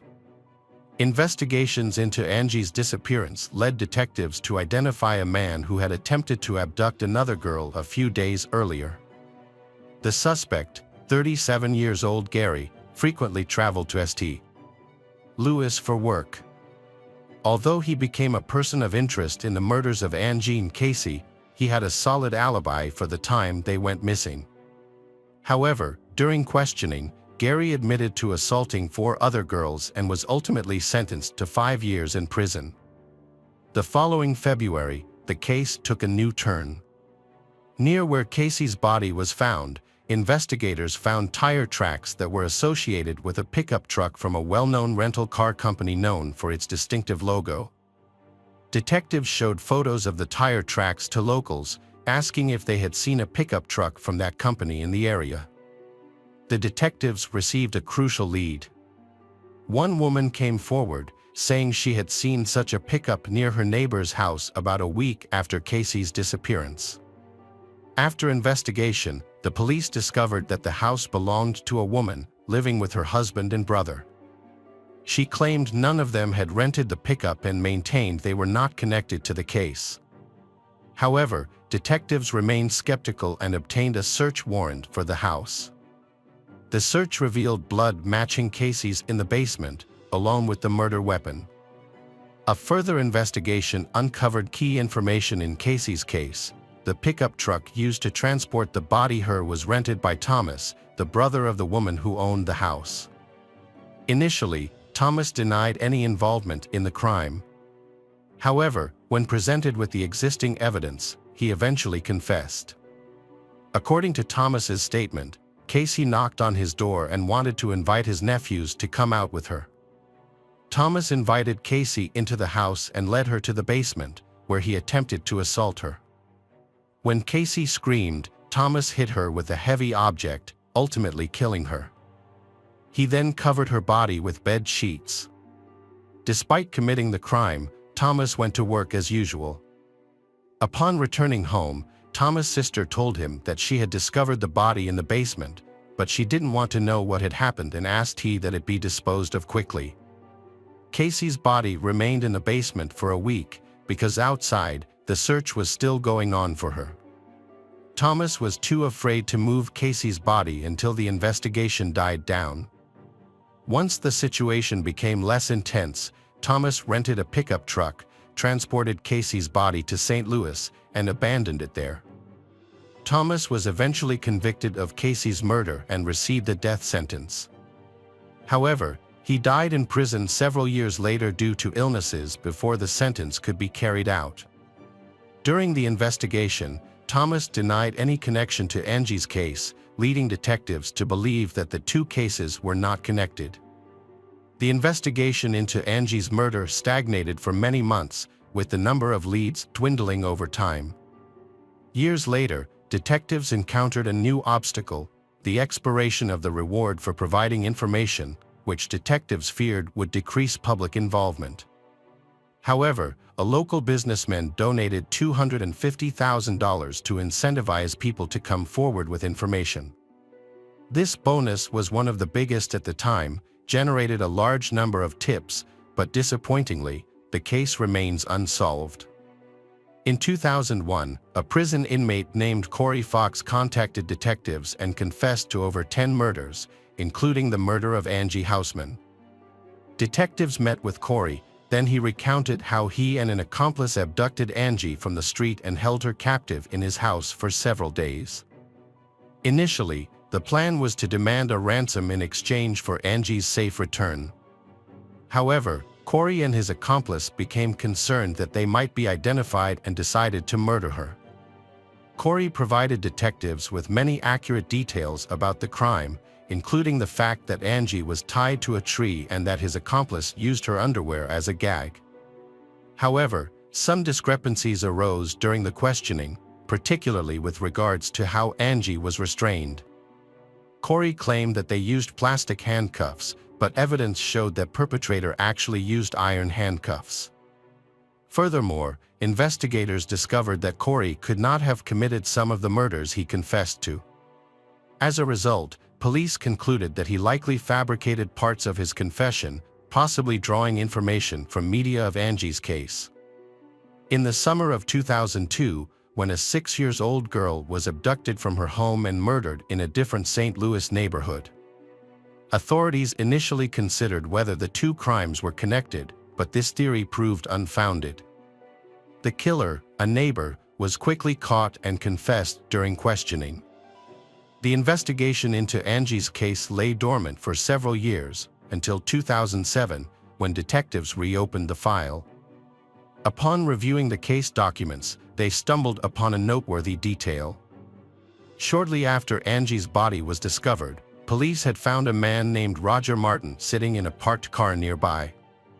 When questioned about his emergence, Roger claimed he was in the area to go hunting.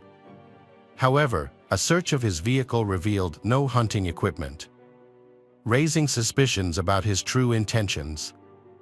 The new detective team decided to investigate Roger further, which revealed his prior convictions for crimes against children. Notably, one of his past victims was assaulted near the area where Angie's body was discovered. All of these crimes happened before Angie's death, but the police had failed to thoroughly look into Roger at the time. This meant that the new team had to start over from the beginning. The detectives brought Roger in for questioning, but he denied any involvement in Angie's murder. He claimed that he just happened to be near that location. The interrogation lasted 9 hours, but still yielded no new clues. The police compared Roger's fingerprints with the ones on the tape found on Angie's head, but the experts found that they did not match. As a result, Roger was released. Although the police continued to consider him a suspect, they lacked sufficient evidence to hold him.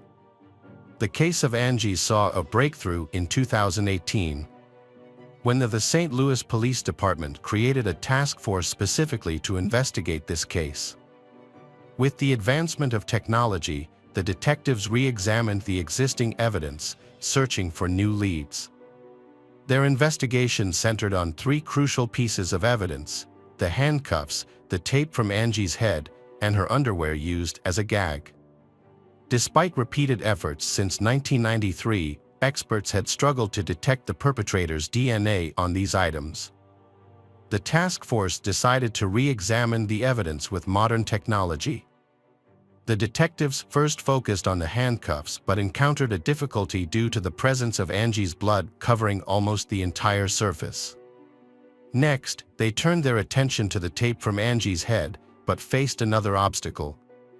Upon opening the box containing the evidence, they discovered that the tape had deteriorated significantly over time.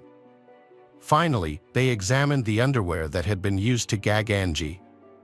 Although they did not have much hope for this evidence, since it had been in her mouth for hours, so it was likely that any foreign DNA had been removed.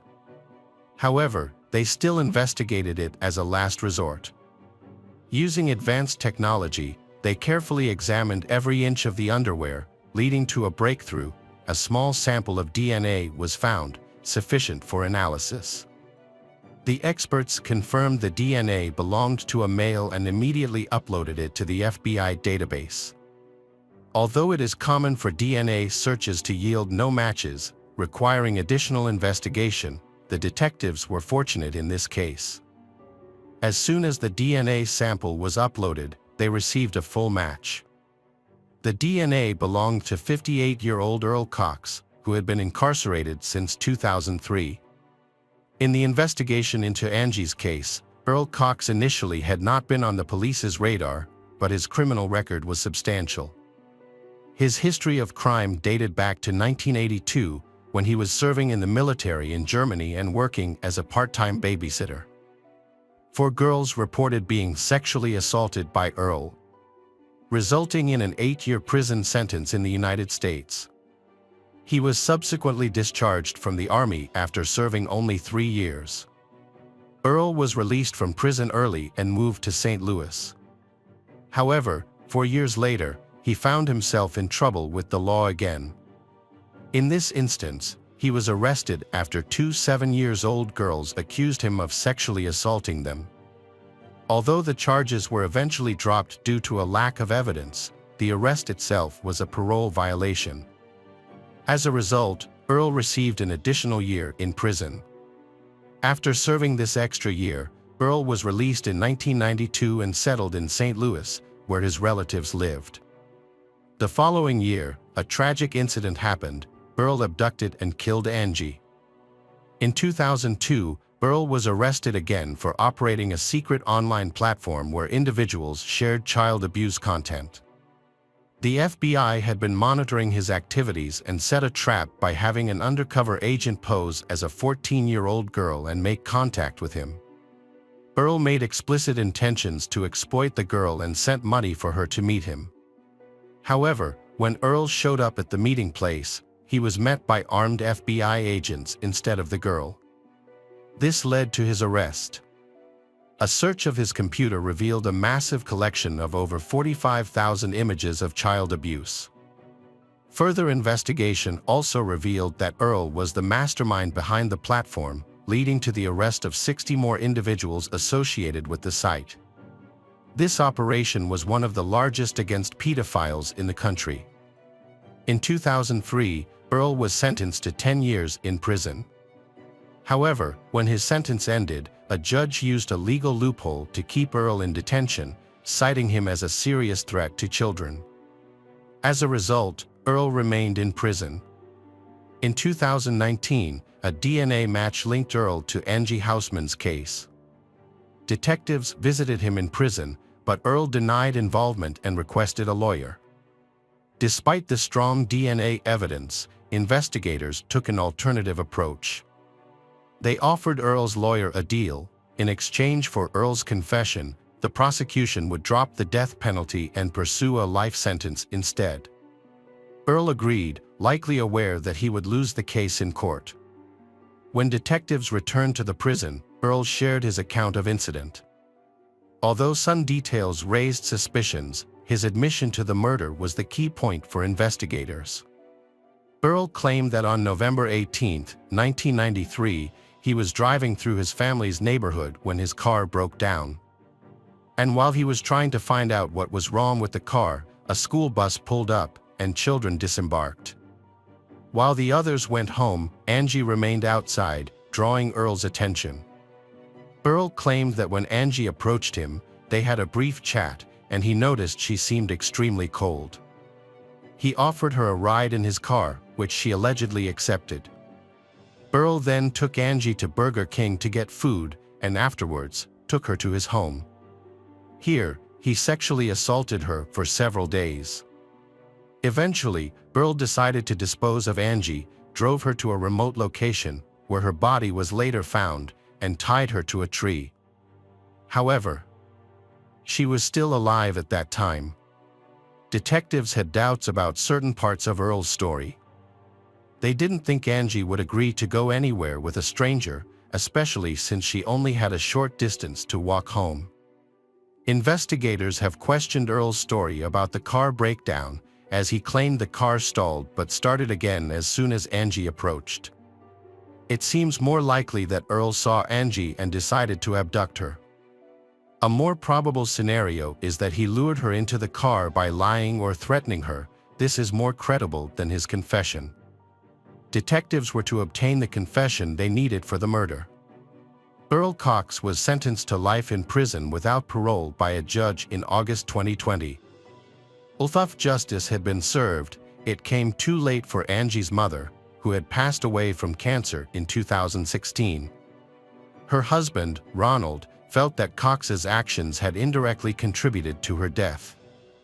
As her grief over losing Angie had weakened her health and will to live, ultimately leading to her passing. For Earl, his sentence was more than just the initial verdict. Authorities re-examined a previous case of sexual abuse involving two 7-year-old girls, for which Earl had initially received a lenient sentence. At that time, he had only spent 1 year in prison for violating his parole. However, years later, investigators contacted one of his victims, now an adult, and asked for her testimony against him. Faced with the of a life sentence, Earl chose to plead guilty and as a result, received an additional 10-year prison sentence. Hi everyone, thanks for returning. Let's unravel another perplexing mystery. The case of Gabby Dulan. Gabby Dulan was born on December 26, 2007, in Scottsville, Kentucky, a small town with a population of just over 4,000. In Scottsville, most people know each other or know someone in every family. Like many small towns, here there are very few types of entertainment. Locals primarily focused on school sports, especially football. The local school had good fields for football, baseball, and tennis, where they frequently held games and competitions. Participating in these activities has become a tradition for locals, especially when their children participate. Gabby's family was typical. Her parents had 3 children, 2 sons and 1 daughter. The oldest son was a member of the school football team, while Gabby participated in cheerleading. In November 2015, when Gabby was 7 years old, their town was preparing for the biggest football game of the year. Their school team was about to compete against a team from another county. And everyone was excited for this contest. Although Gabby's older brother played on the team, but she liked playing with other children more than playing games. Gabby's parents originally intended to leave her at home with their youngest son, cared for by a relative. However, Gabby convinced them to let her join them. On the evening of November 14th, they went to the school field for a game. In addition to local people, many people from a neighboring county came to support their team. Once they arrived at the stadium, Gabby saw her friends and asked her mom if she could play with them. Her mom agreed but reminded her to stay on school grounds and stick with the other kids. After that, her mom went to the bleachers, while she ran off to meet her friends. Gabby ran back and forth to her mom a few times. After that, she ran away to play again. At one point, she visited her dad, who was in the announcement room, and asked him for some money to buy snacks at the concession stand, then she running off again. Minutes later, Gabby's friends approached her mom in the bleachers, looking worried. Her mom noticed Gabby was not with them and asked what was wrong. The girls explained they had decided to play hide and seek, and Gabby was to find them. They had hidden in the restroom, but time passed, and Gabby never found them. Thinking they had won, the girls left their hiding spot to find Gabby, but she was nowhere to be seen. They called her name and checked all the places they had been playing earlier, but Gabby had seemingly disappeared. They then remembered that Gabby might have gone to the bleachers to find her mom, so they rushed there. Gabby's mother panicked when she discovered her daughter was missing and quickly informed her husband. He hurried off to search the area around the stadium. Meanwhile, the mother headed to the concession stand, where Gabby had wanted to buy snacks, to continue her search. While searching, the parents Gabby's encountered friends and shared the news about their daughter's disappearance. Concerned, their friends joined in the search for Gabby. They thoroughly searched the area around the stadium but found no trace of Gabby. Returning to the stadium, the parents Gabby's made an announcement over the loudspeakers in hopes that she would hear it, but there was still no sign of her. As the game paused and spectators returned to their seats, they continued to ask people if they had seen Gabby, and some offered to help search as well. They went out again to search the area around the stadium and asked the staff to turn on flashlights around the baseball field, which led to a small forest.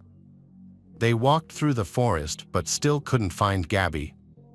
By this time, about 20 minutes had passed since she disappeared, and the parents decided to call the police.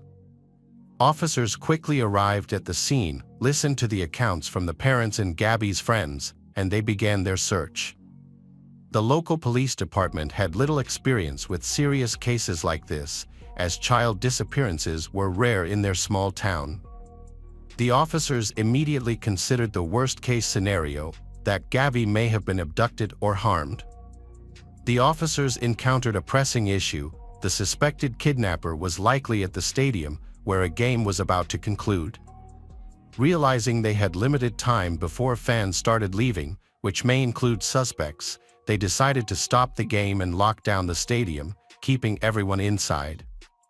Police kept watch at all exits to stop anyone from fleeing. They decided not to inform people about the situation, to avoid causing panic, so as not to hinder their search. If people became aware that a kidnapper of a 7-year-old girl might be nearby, it could lead to chaos. Meanwhile, state police arrived at the school and began searching the surrounding area. They moved toward the baseball field and entered the woods. Deeper into the trees, they discovered a small creek where they found the body of a girl, later identified as Gabby. They called for an ambulance to transport her body to the medical examiner. A preliminary examination indicated asphyxiation due to visible marks on her neck. Furthermore, part of Gabby's clothes were also missing, making the police suspect that she had been sexually assaulted. Gabby's mother saw an ambulance near the woods and immediately thought that her daughter had been found in need of medical attention. She rushed to the scene, but was stopped by the police, who didn't want her to witness the disturbing scene they were dealing with.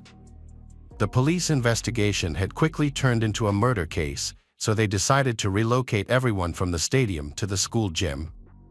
The investigators suspected that the killer might be among the group, and they needed to identify the perpetrator as soon as possible. The investigators then informed Gabby's parents about the likely circumstances of her death. They inquired if the parents had any suspicions about the person responsible for this heinous act. Specifically, they inquired if anyone had made threats against the family or if the parents had noticed anything unusual. However, Gabby's parents stated they had no idea who could be behind this act. Then, detectives interviewing Gabby's friends to see if they had noticed anything unusual that evening.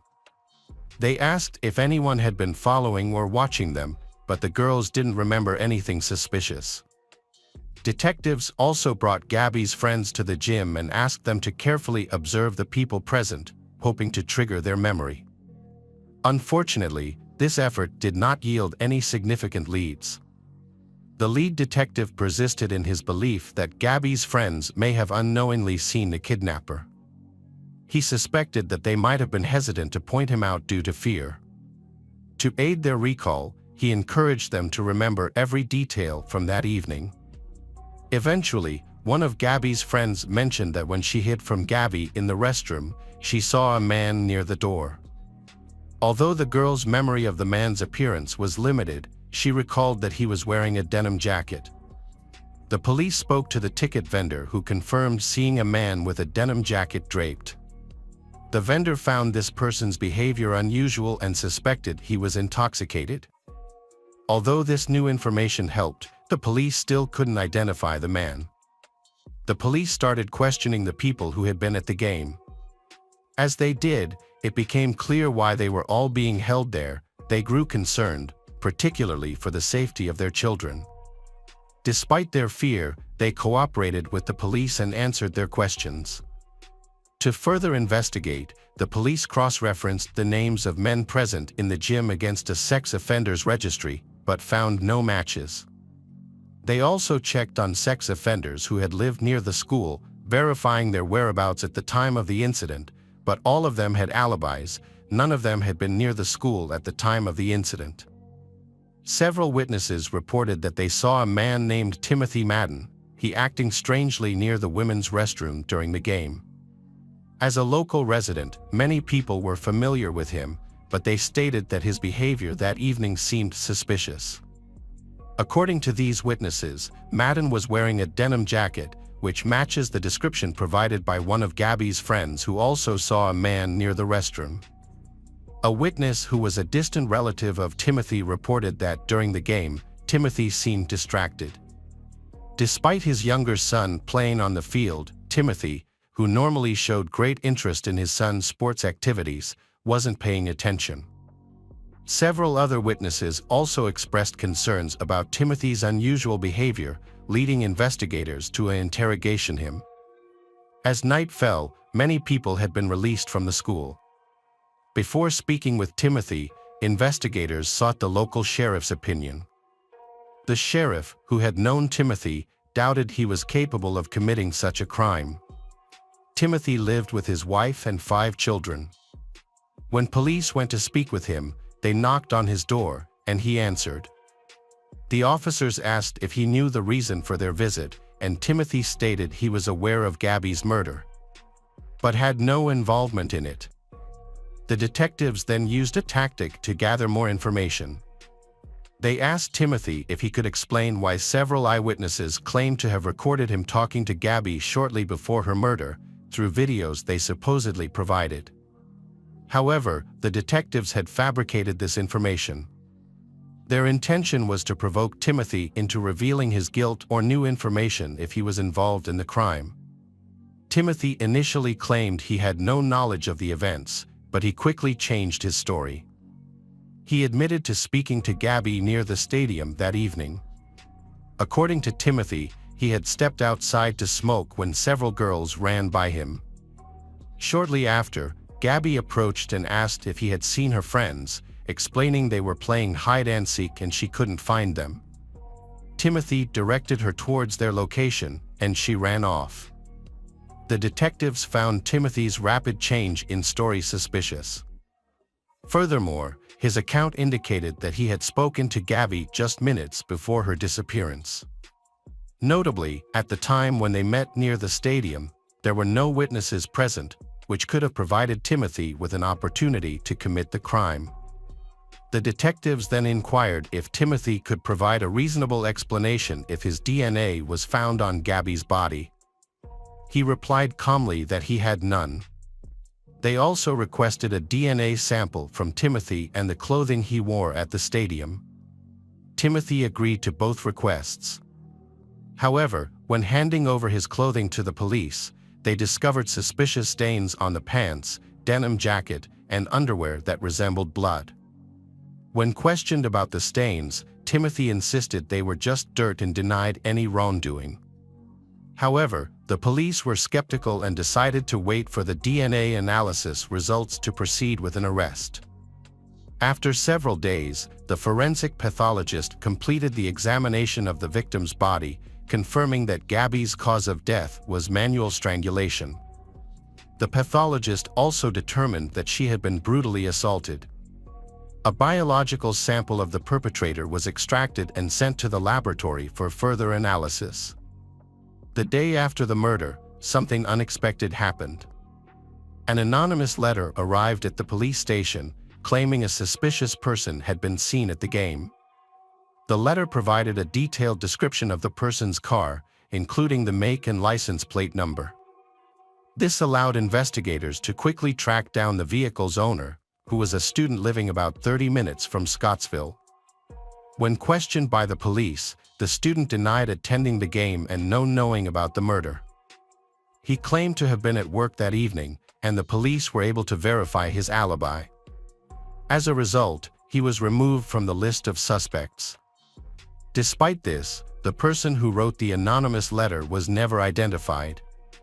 It is unclear whether the letter was intended as a trap or a cruel joke, but it is clear that the student was innocent. Police quickly received additional clues. Several people reported suspicious behavior by a 16-year-old local boy. He had given conflicting accounts of his whereabouts on the day of the game, claiming both to have been there and not to have attended. He also mentioned seeing girls playing hide and seek. The detectives discovered that the boy was Timothy Madden's son. However, what they found even more alarming was that the boy had threatened his father with a knife just 2 weeks before the murder. The police wanted to question the boy further but needed his parents to be present. However, his mother refused to cooperate and wouldn't provide a DNA sample, leaving the police without any concrete evidence. As news of the police investigation into the Timothy family spread, rumors began circulating in the small town of Scottsville. Some speculated that one of Timothy's older sons could be a suspect, while others suspected Timothy himself. Gabby's parents were shocked to hear these rumors, especially since they had known Timothy Madden since childhood and were close to his family. Their children played on the same sports teams, and they would often sit together at games. Given their long-standing friendship, Gabby's parents found it difficult to imagine that anyone from their social circle could be connected to the murder. Following the spread of rumors in town, another incident occurred. The 20-year-old eldest son of the Timothy family began sending text messages to the police. He using profanity and issuing threats, insisting police stop bothering his family. He then was promptly arrested for making these threats. Further investigation revealed that there was an outstanding arrest warrant for him in another town, related to allegations of assaulting a minor. During questioning, the young man attributed his behavior to frustration over the accusations against his family. He denied any involvement in the murder, claiming he was at his cousin's house in a neighboring town on the evening in question. He consented to providing a DNA sample, which was then sent to the lab for analysis. On November 20th, 6 days after Gabby's murder, her funeral was held, drawing hundreds of mourners from Scottsville and surrounding towns. Everyone came together to support Gabby's parents, donating to help cover the funeral expenses. Meanwhile, the lab finished analyzing the DNA evidence, comparing it to samples from Timothy and his son. The results were conclusive. The semen on Gabby's body matched Timothy Madden's DNA, and the blood on his clothes matched Gabby's DNA. Detectives attended the funeral and discreetly informed Gabby's parents about things this. At the same time, police officers arrived at Timothy's house and took him into custody. However, Timothy still maintains that he is innocent. He said the blood on his clothes was his own, the result of a scratch from a fence. This contradicted his initial testimony to police, in which he had claimed the stain was mud. With the DNA evidence in hand, the prosecution took the case to court, seeking the death penalty. During trial preparation, Timothy's lawyer maintained his client's innocence. He raised concerns about the reliability of the evidence, citing inconsistencies in the timeline. Specifically, the lawyer argued that Timothy was at the stadium filming a game at the time of the murder. However, Timothy himself had previously told police that he saw Gabby around the same time. The lawyer highlighted that Gabby's body was discovered in a creek, yet when Timothy returned to the stadium, his clothes were dry. Additionally, Timothy's mother, who resided with him, reported that when Timothy came home, he was wearing clean clothes, didn't look troubled, and behaved as usual. However, the prosecution argued that the discovery of Timothy's semen on Gabby's body made all of the defense's arguments meaningless. This evidence firmly established that Timothy was involved in the case. According to police, his account of that evening contained some truth. It is possible that Timothy did leave the stadium during the game and encountered Gabby, who was searching for her friends.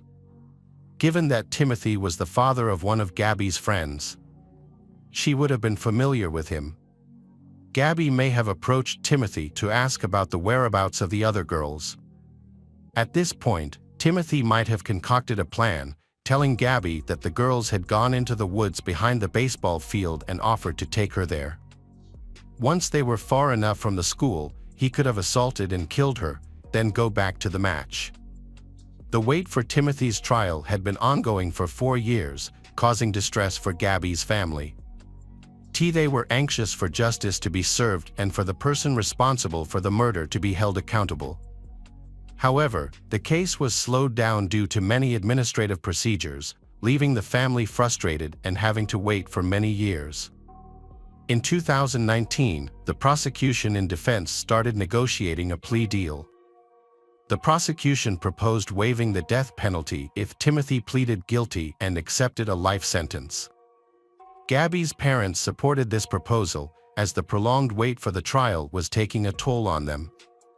They also wanted to avoid the emotional pain of attending multiple hearings. Although Timothy had consistently maintained his innocence, he eventually agreed to the plea deal and confessed. However, the terms of the agreement did not require him to disclose the details of his actions. He only had to admit his guilt. This was unsatisfactory for Gabby's family, as they wanted the perpetrator to take full responsibility for his crimes and provide a complete account of what happened to their daughter. The court hearing became heated, Gabby's father yelling at Timothy and Timothy's relatives shouting at Gabby's family. The judge was forced to intervene, calling a break and separating the parties. Ultimately, Timothy was sentenced to life in a maximum security prison. Welcome back, detectives. Let's dive into another horrible case. The case of Madison Sparrow. Madison Elizabeth Sparrow was born on September 12, 2003, in Norfolk, Virginia, United States. She is the daughter of Heather Sparrow Murphy and Richard Prestige. In her family, Madison has older sisters Gwendolyn. Gwendolyn, who was born in 1999 in Durango, Colorado, is Madison's older sister from her father's previous relationship. The family later settled in Newark, Newcastle County, Delaware. On October 5, 2010, her family welcomed a new member, baby Molly. Madison loves children and often takes on the role of the eldest in the family, which includes 8 cousins. She enjoys doing things that make people happy and frequently spends time playing with children or participating in entertainment shows such as magic shows. It is easy to catch Madison in a happy moment. Her laughter is contagious, showing her youthful and cheerful spirit. However, Madison can also be thoughtful and dreamy at times. Madison's father said that since she was a child, She has displayed her wisdom through careful observation and reflection before making decisions. Additionally, she is a very emotional person. Her warm hugs can uplift anyone's mood. For her friends and family, Madison is always a reliable confidant who genuinely cares about the happiness of those she loves. Madison is a curious girl who loves to explore new things, which led her to join the Girl Scouts, an organization for girls around the world. By the fall of 2012, all the Girl Scout troops were full, but thanks to her mother's efforts, Madison was able to join a group. Madison's mother led a new Brownies troop, and Madison joined at age 9. In recent years, Madison has become one of the top cookie sellers, winning numerous medals for her impressive sales. She has been involved with the Girl Scouts for nearly 10 years, during which time she has built a strong network of friendships. Currently, Madison volunteers with her younger SI. Stir Molly's troop, as she enjoys working with other young people and making a positive impact on their lives. Madison is a kind and generous girl who acts with commitment to her faith in God and service to her country. She is passionate about helping others and strictly adheres to the principles of the Girl Scouts.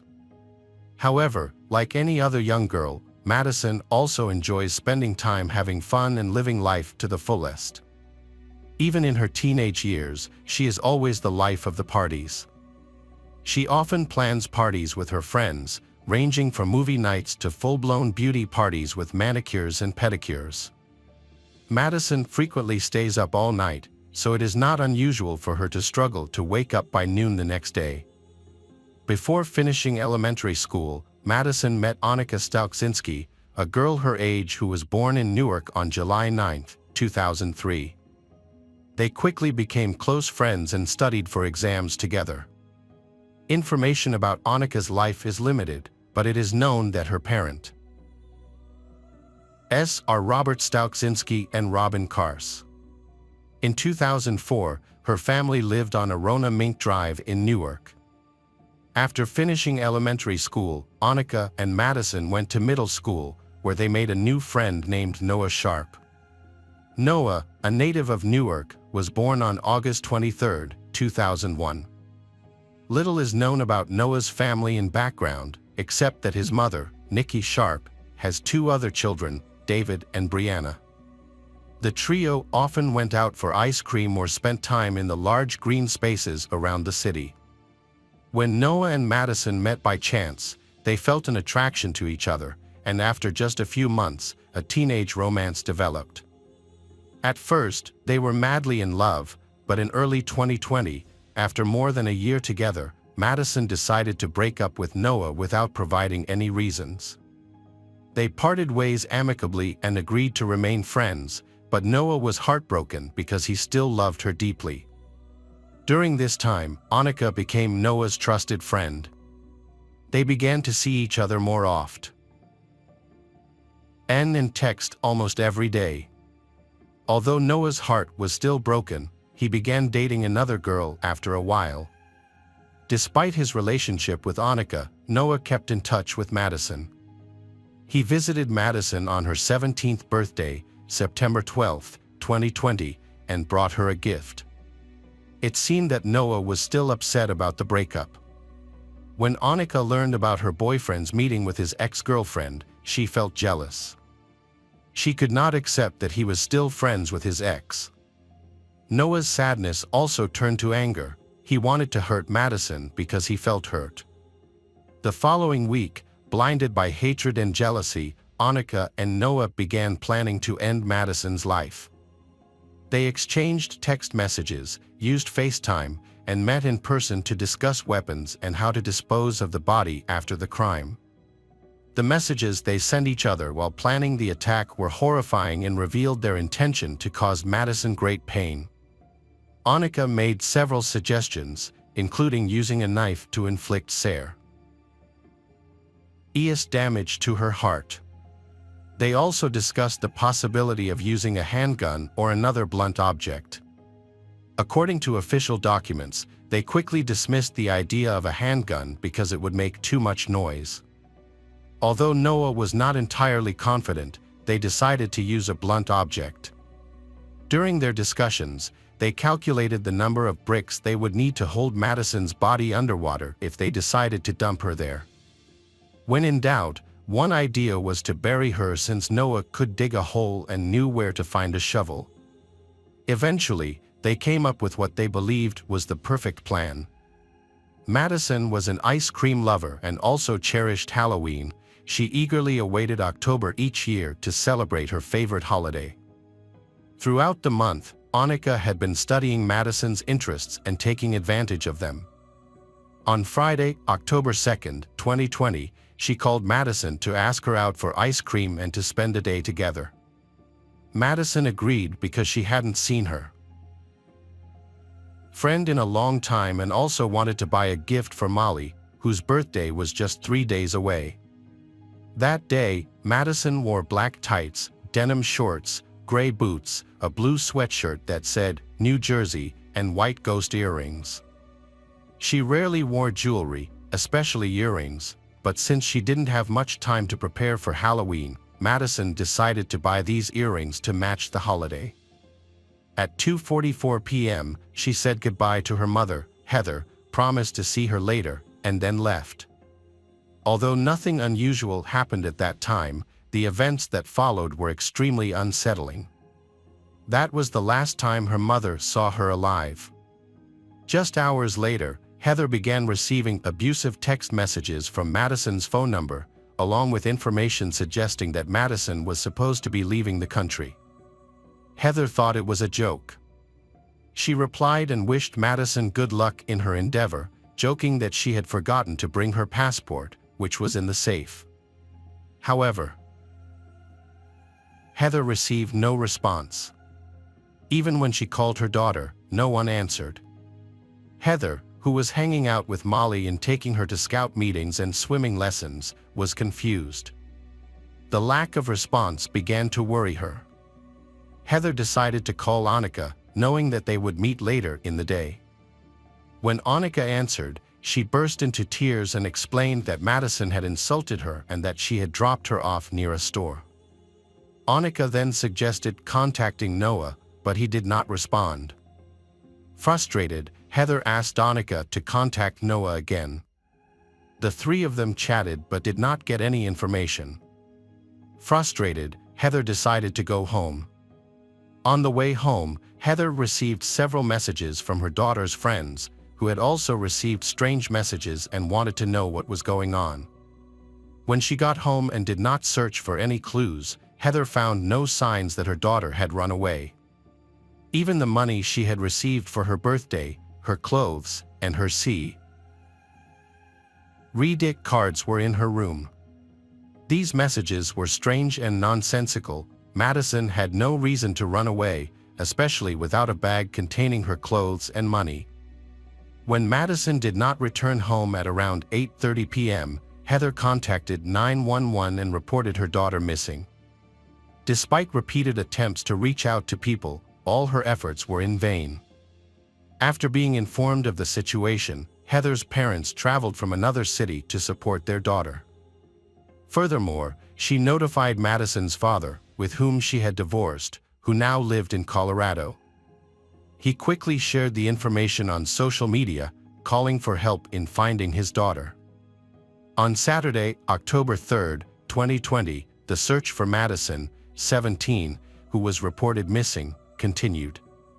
Delaware State Police issued a yellow alert to activate all necessary procedures to search for missing persons. Over the course of 2 days, police search teams, family and friends searched farms near the University of Delaware, where Madison was last seen. The media also disseminated information about the search, asking people to come forward with any details. Delaware State Police have begun questioning Madison's friends, and evidence points to her ex-boyfriend as a suspect. According to information, the girl went to the woods in Newark behind the elementary school, where she was also seen with Noah on the day she went missing. Detectives then detained and questioned him for nearly 9 hours from October 4th to 5th, but he claimed he had no idea what had happened. He eventually confessed to his actions and revealed that Annika was an accomplice. He explained that Annika hated Madison because she was jealous of their relationship. He also shared his deep feelings about breaking up with her. According to Noah's testimony, he drove Madison to the woods behind the elementary school, then hid behind the bushes with an aluminum baseball bat. As Madison happily walked along the trail, he suddenly emerged from his hiding place and hit Madison twice in the head. Noah admitted to putting all his strength into the second blow, adding that it was then that he became enraged after months of losing control over the girl who had broken his heart. Unable to control himself, he continued to strike her body multiple times.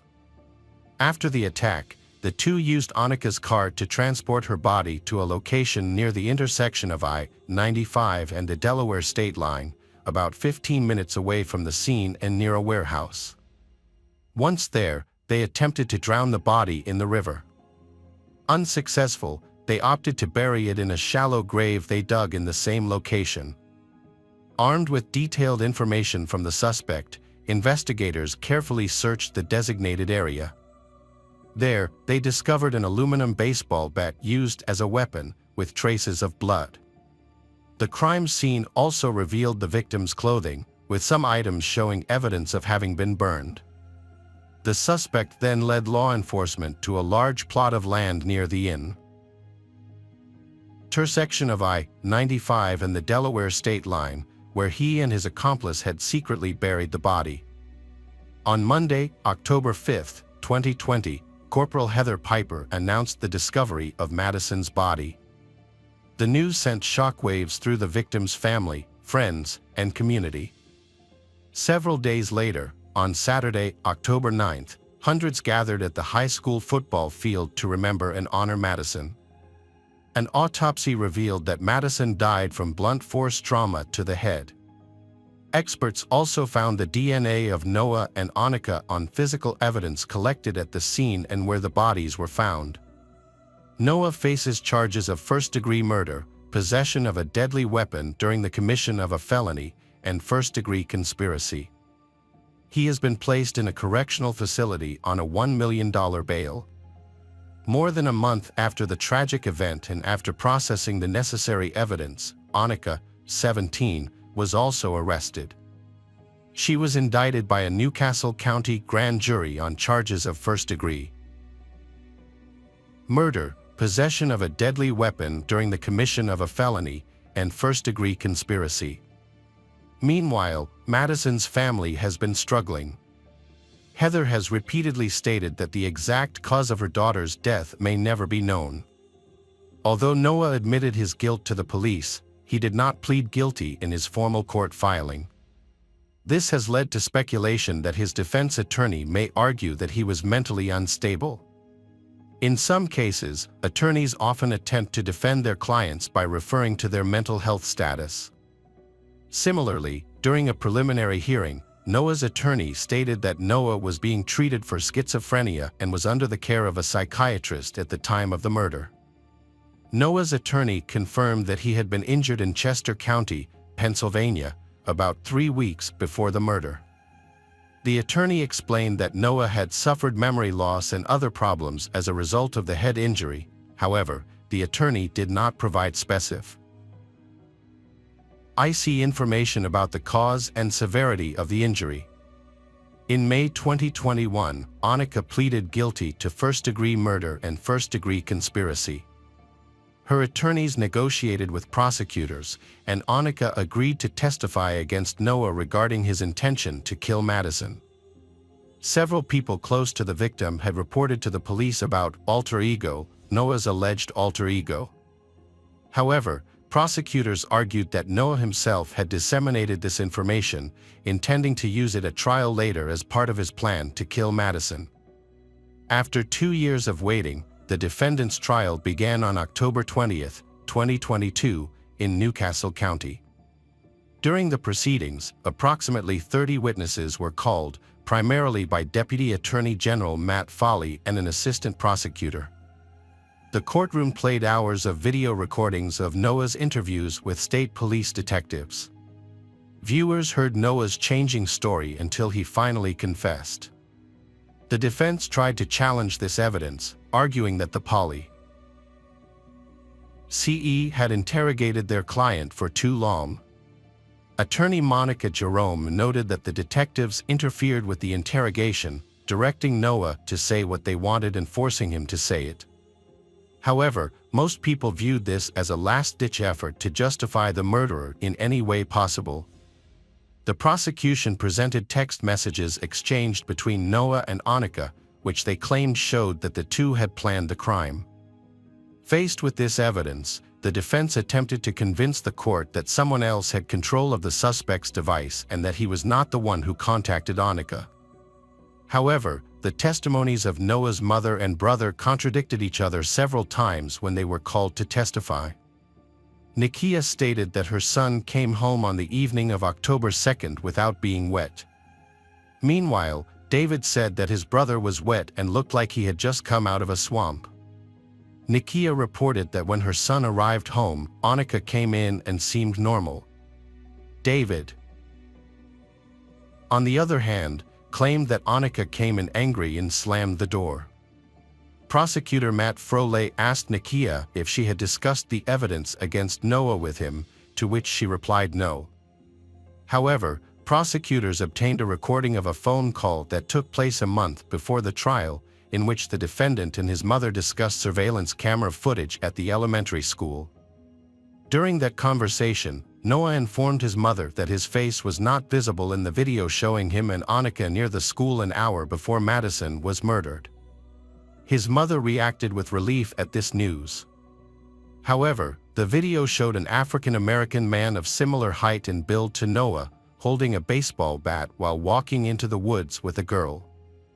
The defense questioned the defendant's relatives about the two injuries he allegedly sustained. The first was a head injury on September 13, 2020. The second was another unconfirmed injury he suffered after falling off his bike, just hours before his police interview on October 4th. Noah's lawyers argued that these injuries could have caused dissociative amnesia, attempting to justify the statements he made to the police. The court considered the arguments of both the prosecution and the defense regarding the victim's injuries. Annika, the accused, gave a 3-hour testimony that supported the prosecution's arguments. During her testimony, she calmly explained that Noah had convinced her that Madison had talked badly about her behind her back. However, Madison's family and friends insisted that she had never spoken ill of her friends. After 8 days of trial and more than 250 pieces of evidence presented by the prosecutors, the jury took just 3 hours to reach its final verdict. Noah Sharp was found guilty on all counts, including first-degree murder, and sentenced to life in prison without the possibility of parole. When the jury's verdict was announced, neither Noah nor his mother showed any emotion, Noah simply reneged and smiled at his mother. The Madison family cried tears of relief before leaving the courtroom. In Annika's case, when she was convicted, prosecutors stated that under Delaware law, she would be sentenced to life in prison with the possibility of parole after 30 years, since she was a juvenile at the time of the crime. Hello, crime enthusiasts, are you ready for another chilling investigation? The case of Skyler Richardson. Carroll, Ohio, is home to several families, including the Richardson family. This family consists of Kim and Scott Richardson, who are very involved in their children's lives. Their son, Jackson, loves playing football, while their daughter, Skyler, commonly known as Skyler, is a cheerleader. Skyler has struggled with an eating disorder since she was very young. Her mother, Kim, first noticed the problem when Skyler was in 6th grade at the age of 12. Skyler's hyperfocus on food and exercise became very apparent when she refused to buy gum because it had more than 5 calories. As a cheerleader, Skyler needs to be light and easy to throw. The pressure to maintain a certain weight makes her battle with weight loss even more difficult. She is constantly preoccupied with her body image and is afraid of gaining weight. Skyler's struggle with her weight and body image began during cheerleading practice. In an effort to maintain her weight, she started vomiting after meals. However, this behavior only worsened her problems once practice ended. After that, Skyler's struggle with her weight became more intense. She may experience periods of overeating in a short time, consuming more than her body needs. This is often accompanied by periods of starvation, during which Skyler restricts her food intake or follows a strict diet. Skyler's parents noticed changes in her behavior and became concerned about her health. They tried to express these concerns to her, but whenever the subject was brought up, Skyler became quiet. She did not want to talk about it and always refused any attempts to address her weight changes. Skyler's parents sought help from various professionals, including doctors and therapists, hoping that these interventions would help their daughter reduce her anxiety. After a clinical evaluation, Skyler was diagnosed with body dysmorphic disorder. This psychological condition causes individuals to focus excessively on a perceived flaw in their appearance, leading to impairment in daily functioning and distress. In July 2016, during her senior year of high school, Skyler began dating a friend's cousin. However, the relationship did not last, and by January 2017, Skyler had a new boyfriend, a high school student named Brandon. Skyler was in a good mood and appeared to have gained weight. Her parents, Kim and Scott, believed that their daughter's eating disorder had improved. They noticed that she looked healthy and genuinely happy. In February, Skyler chose a tight-fitting evening gown that required a tie. In mid-March, she went on vacation with her family.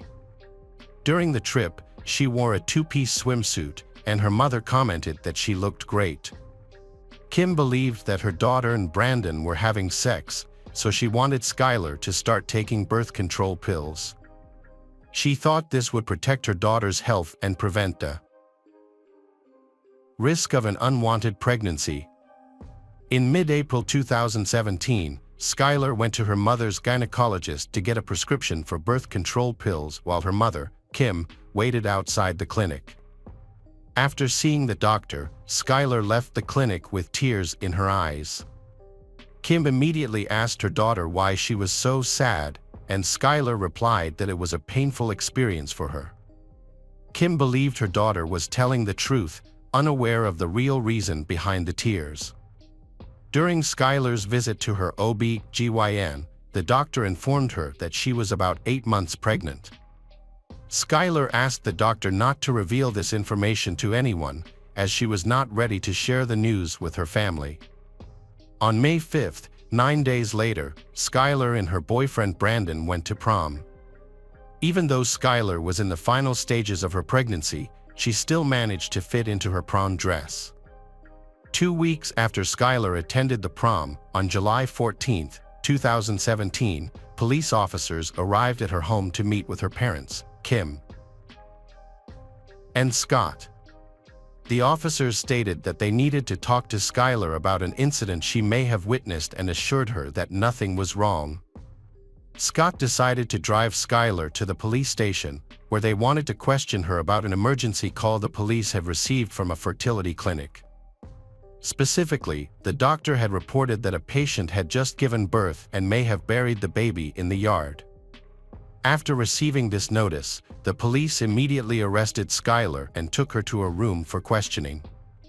They did not allow her father to participate in the questioning.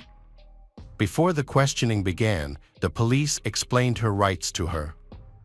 The investigator then started asking questions about the phone call from the doctor's office.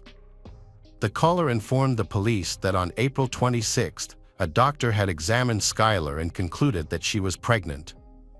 However, Skyler later revealed to the doctor that the baby was dead and that she had buried the baby in her backyard. During her interview with the police, Skyler recounted a tragic event from her past.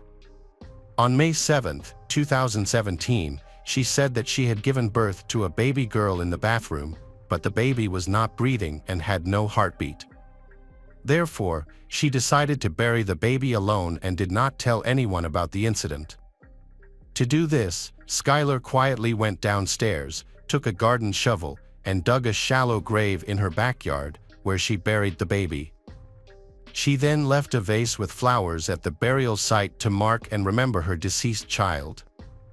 During a conversation with her parents, Skyler announced that she had chosen the name Annabelle for the baby and revealed that the baby's father was the cousin of a close friend she had dated briefly before meeting Brandon. Crime scene investigators went to the Richardson home to search for the child's remains. They searched the backyard by pulling weeds and sweeping the ground.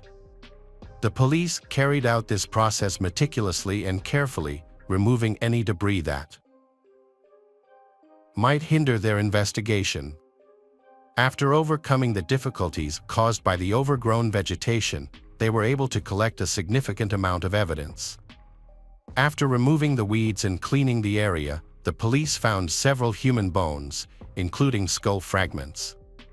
These bones were carefully collected and placed in small body bags to preserve the evidence. Investigators ensured that the bones were kept intact. Later, one investigator noted that the bones had a smell, while another had difficulty determining whether they were rocks or human bones due to their small size. At the same time, the coroner confirmed the discovery of hair and small fingernails, but no organs or items that could help identify. After more than 5 hours of questioning, Skyler and her parents were allowed to return home. However, just 6 days after the incident, Skyler was contacted by the police and told that she needed to come to the police station again. To reassure her father, Scott, the police assured her that she would not face any legal action. During Skyler's next meeting with the police, they informed her that they had received new information from the medical examiner's office. This information revealed the discrepancy between Skyler's original story and what the police had discovered. Specifically, the medical examiner had found that the baby's bones showed signs of being burned, based on an analysis of the remains. Skyler was confused by the news of the baby being burned. She claimed that she did not set the fire and denied harming her child. However, the police still wanted Skyler to admit that she had killed her daughter and then burned the body to hide the evidence. During the investigation, the police suggested that Skyler may have wanted to cremate the baby so that the ashes would not be scattered. However, this suggestion only made Skyler more confused, and she still insisted that she did not burn the baby.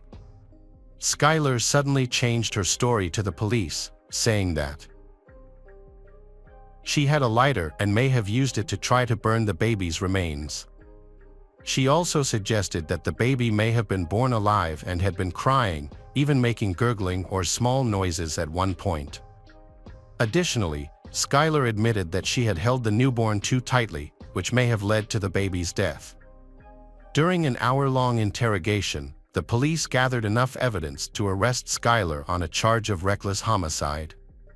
Law enforcement suspected that Skyler had caused the child's death by suffocation.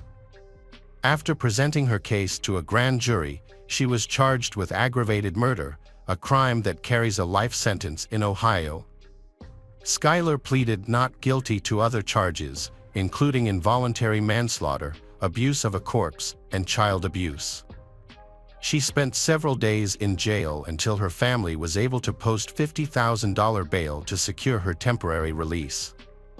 Following her child's death, Skyler became the focus of media attention and was subjected to intense public scrutiny.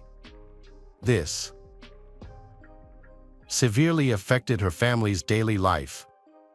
They felt unsafe and were forced to retreat into their home to seek peace and quiet.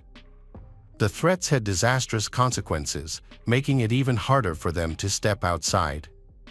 People who saw them often took pictures, which added to their stress and put enormous pressure on them.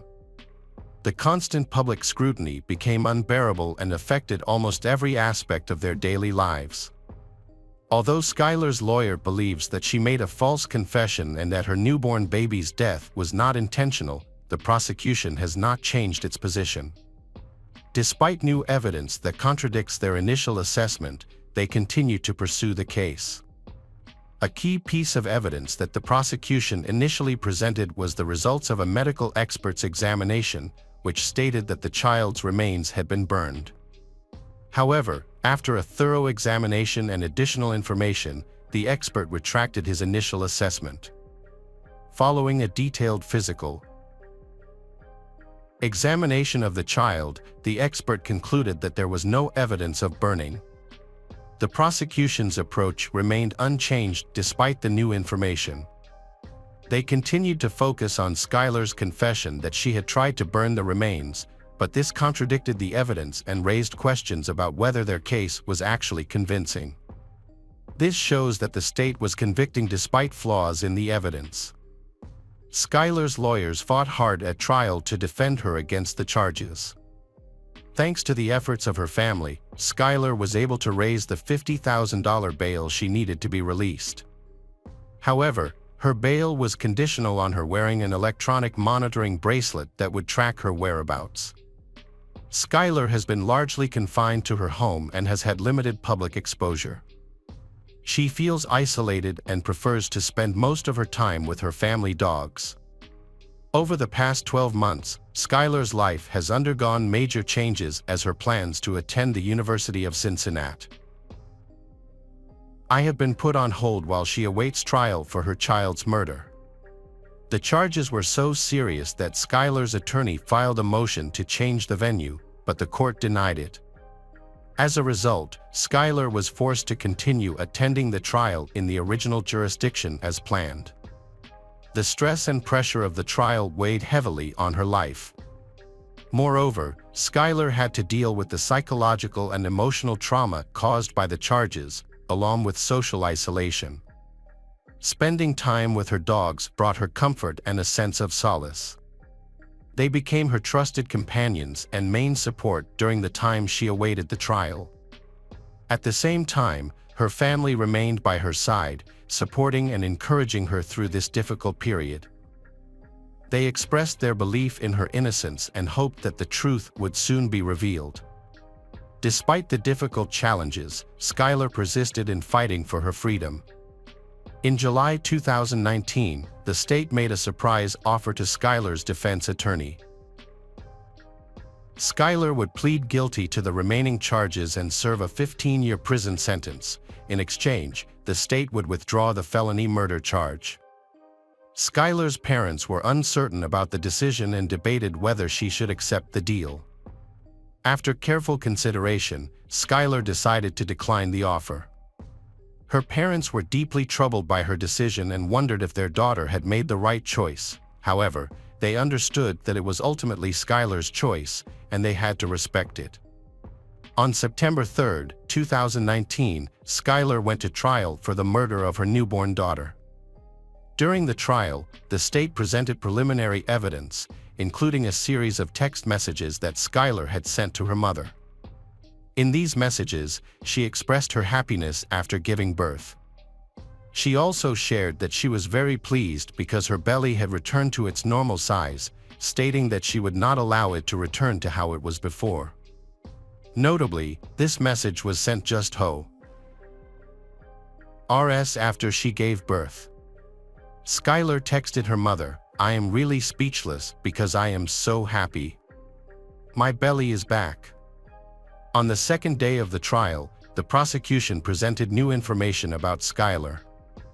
They stated that Skyler sent several text messages to her mother and boyfriend less than a day after she killed her baby. These messages indicated that Skyler seemed very happy about her baby's death.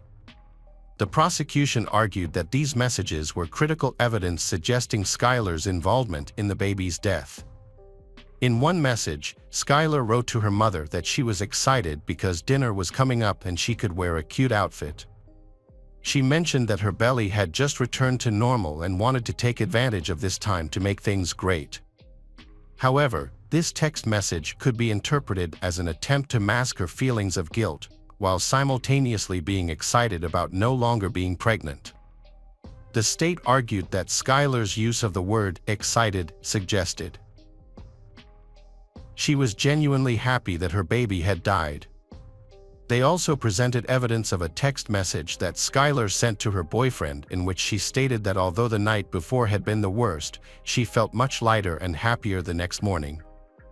According to the state, this text message implies that Skyler felt unburdened by the death of her baby. The state's position is that Skyler did not want to have the baby. They acknowledged that they could not provide concrete evidence that the baby was born alive. However, they pointed out that Skyler had admitted in her police interview that she heard the baby gurgling and crying. The state alleged that Skyler had searched the internet for information about abortion. It was also alleged that Skyler's mother, Kim, warned her that she would lose everything if she became pregnant. This warning instilled great fear in Skyler, causing her to try to keep her pregnancy a secret. When she could no longer hide her condition, she decided to take drastic measures. On the third day of Skyler's trial, the doctor who performed the autopsy on the baby testified. The autopsy revealed that the baby's cause of death was homicide. However, the doctor could not determine when the fractures in the baby's skull occurred, whether they happened before or after the baby died. In forming his opinion regarding the cause of the fractures, the doctor relied on Skyler's statements during the police interview. Skyler's defense attorney challenged the doctor's testimony, arguing that the doctor may have been biased in confirming the information. According to the attorney, the doctor had already formed an opinion and did not want to change it. During questioning, the doctor admitted that she had never examined the remains of the deceased child under a microscope. The defense attorney then asked the doctor if she had consulted with obstetricians. The doctor answered no. The attorney also asked if the doctor had seen photographs of the burial site or the backyard of Skyler's home. Again, the doctor replied no. Another doctor, specializing in fetal medicine, testified during the afternoon session of Skyler's trial, primarily when questioned by the prosecution. He stated that he suspected Skyler's baby was stillborn and added that she had only performed one screening. Knowing that the margin of error for fundal height measurements during the third trimester of pregnancy is 60%, he believed that Skyler could be carrying a healthy baby. He thought this was possible because Skyler had felt the baby move, and a dead baby would not normally move. He also questioned the report from the doctor who had provided information to the defense. The doctor had stated that Skyler's baby would likely have developmental problems. During cross-examination by the defense attorney, he asked the doctor if the prosecution had paid him. The doctor responded that he was paid $5,000 a day because that was the cost the hospital had to pay for another doctor when they were short-staffed. As the prosecution presented their case against Skyler, more shocking and heartbreaking evidence was introduced in court. The evidence that had the strongest impact on Skyler was the images of the deceased child's remains shown on the television screen. These images left a deep and lasting impression on Skyler, as was evident in her reaction during the trial. When the images of her child's remains appeared on the screen, Skyler initially tried not to look at them. Her remarkably calm demeanor at that moment was a stark contrast to the day before when she had been visibly shaken for a moment before the judge began the jury selection process. When Skyler's defense attorneys presented their case, they argued that her life had been flawed and challenging even before she was charged with murder. They argued that much prosecution evidence presented a partial truth, with some documents was taken out. Skyler's defense attorney argued that her frequent texting was not evidence that she killed her daughter. Instead, the attorney wanted to highlight Skyler's mental health struggles, particularly an eating disorder that she had been battling since she was 12. This was supported by several pieces of evidence, including Skyler seeing a psychologist and nutritionist regularly for treatment of her eating disorder. To support their case, they presented the jury with photos of Skyler's changing appearance and weight over time. The photos included images of her looking very thin, as well as photos showing her looking slightly heavier. Her attorney stated that Skyler held the baby for hours while she bled on the bathroom floor. Despite her critical condition, Skyler remained committed to providing comfort and care for her baby after suffering unimaginable pain. Skyler's attorneys said she decided to bury the baby in her backyard. They explained to the court that Skyler had originally planned to tell her family about her impending pregnancy but unfortunately did not have time to do so.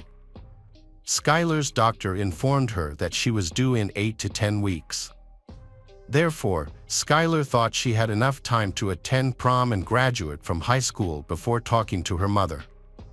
During the defense, an obstetrician testified that the baby had died before birth. The doctor argued that since Skyler did not admit to cutting the umbilical cord, it was possible that it had been severed before or during the baby's birth. The doctor also argued that Skyler's description of the baby's appearance was significant because she stated that the baby was white, suggesting that the baby may have died before birth.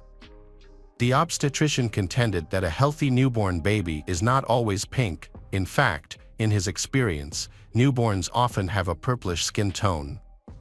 Additionally, the doctor noted that Skyler had only gained 15 pounds during her pregnancy.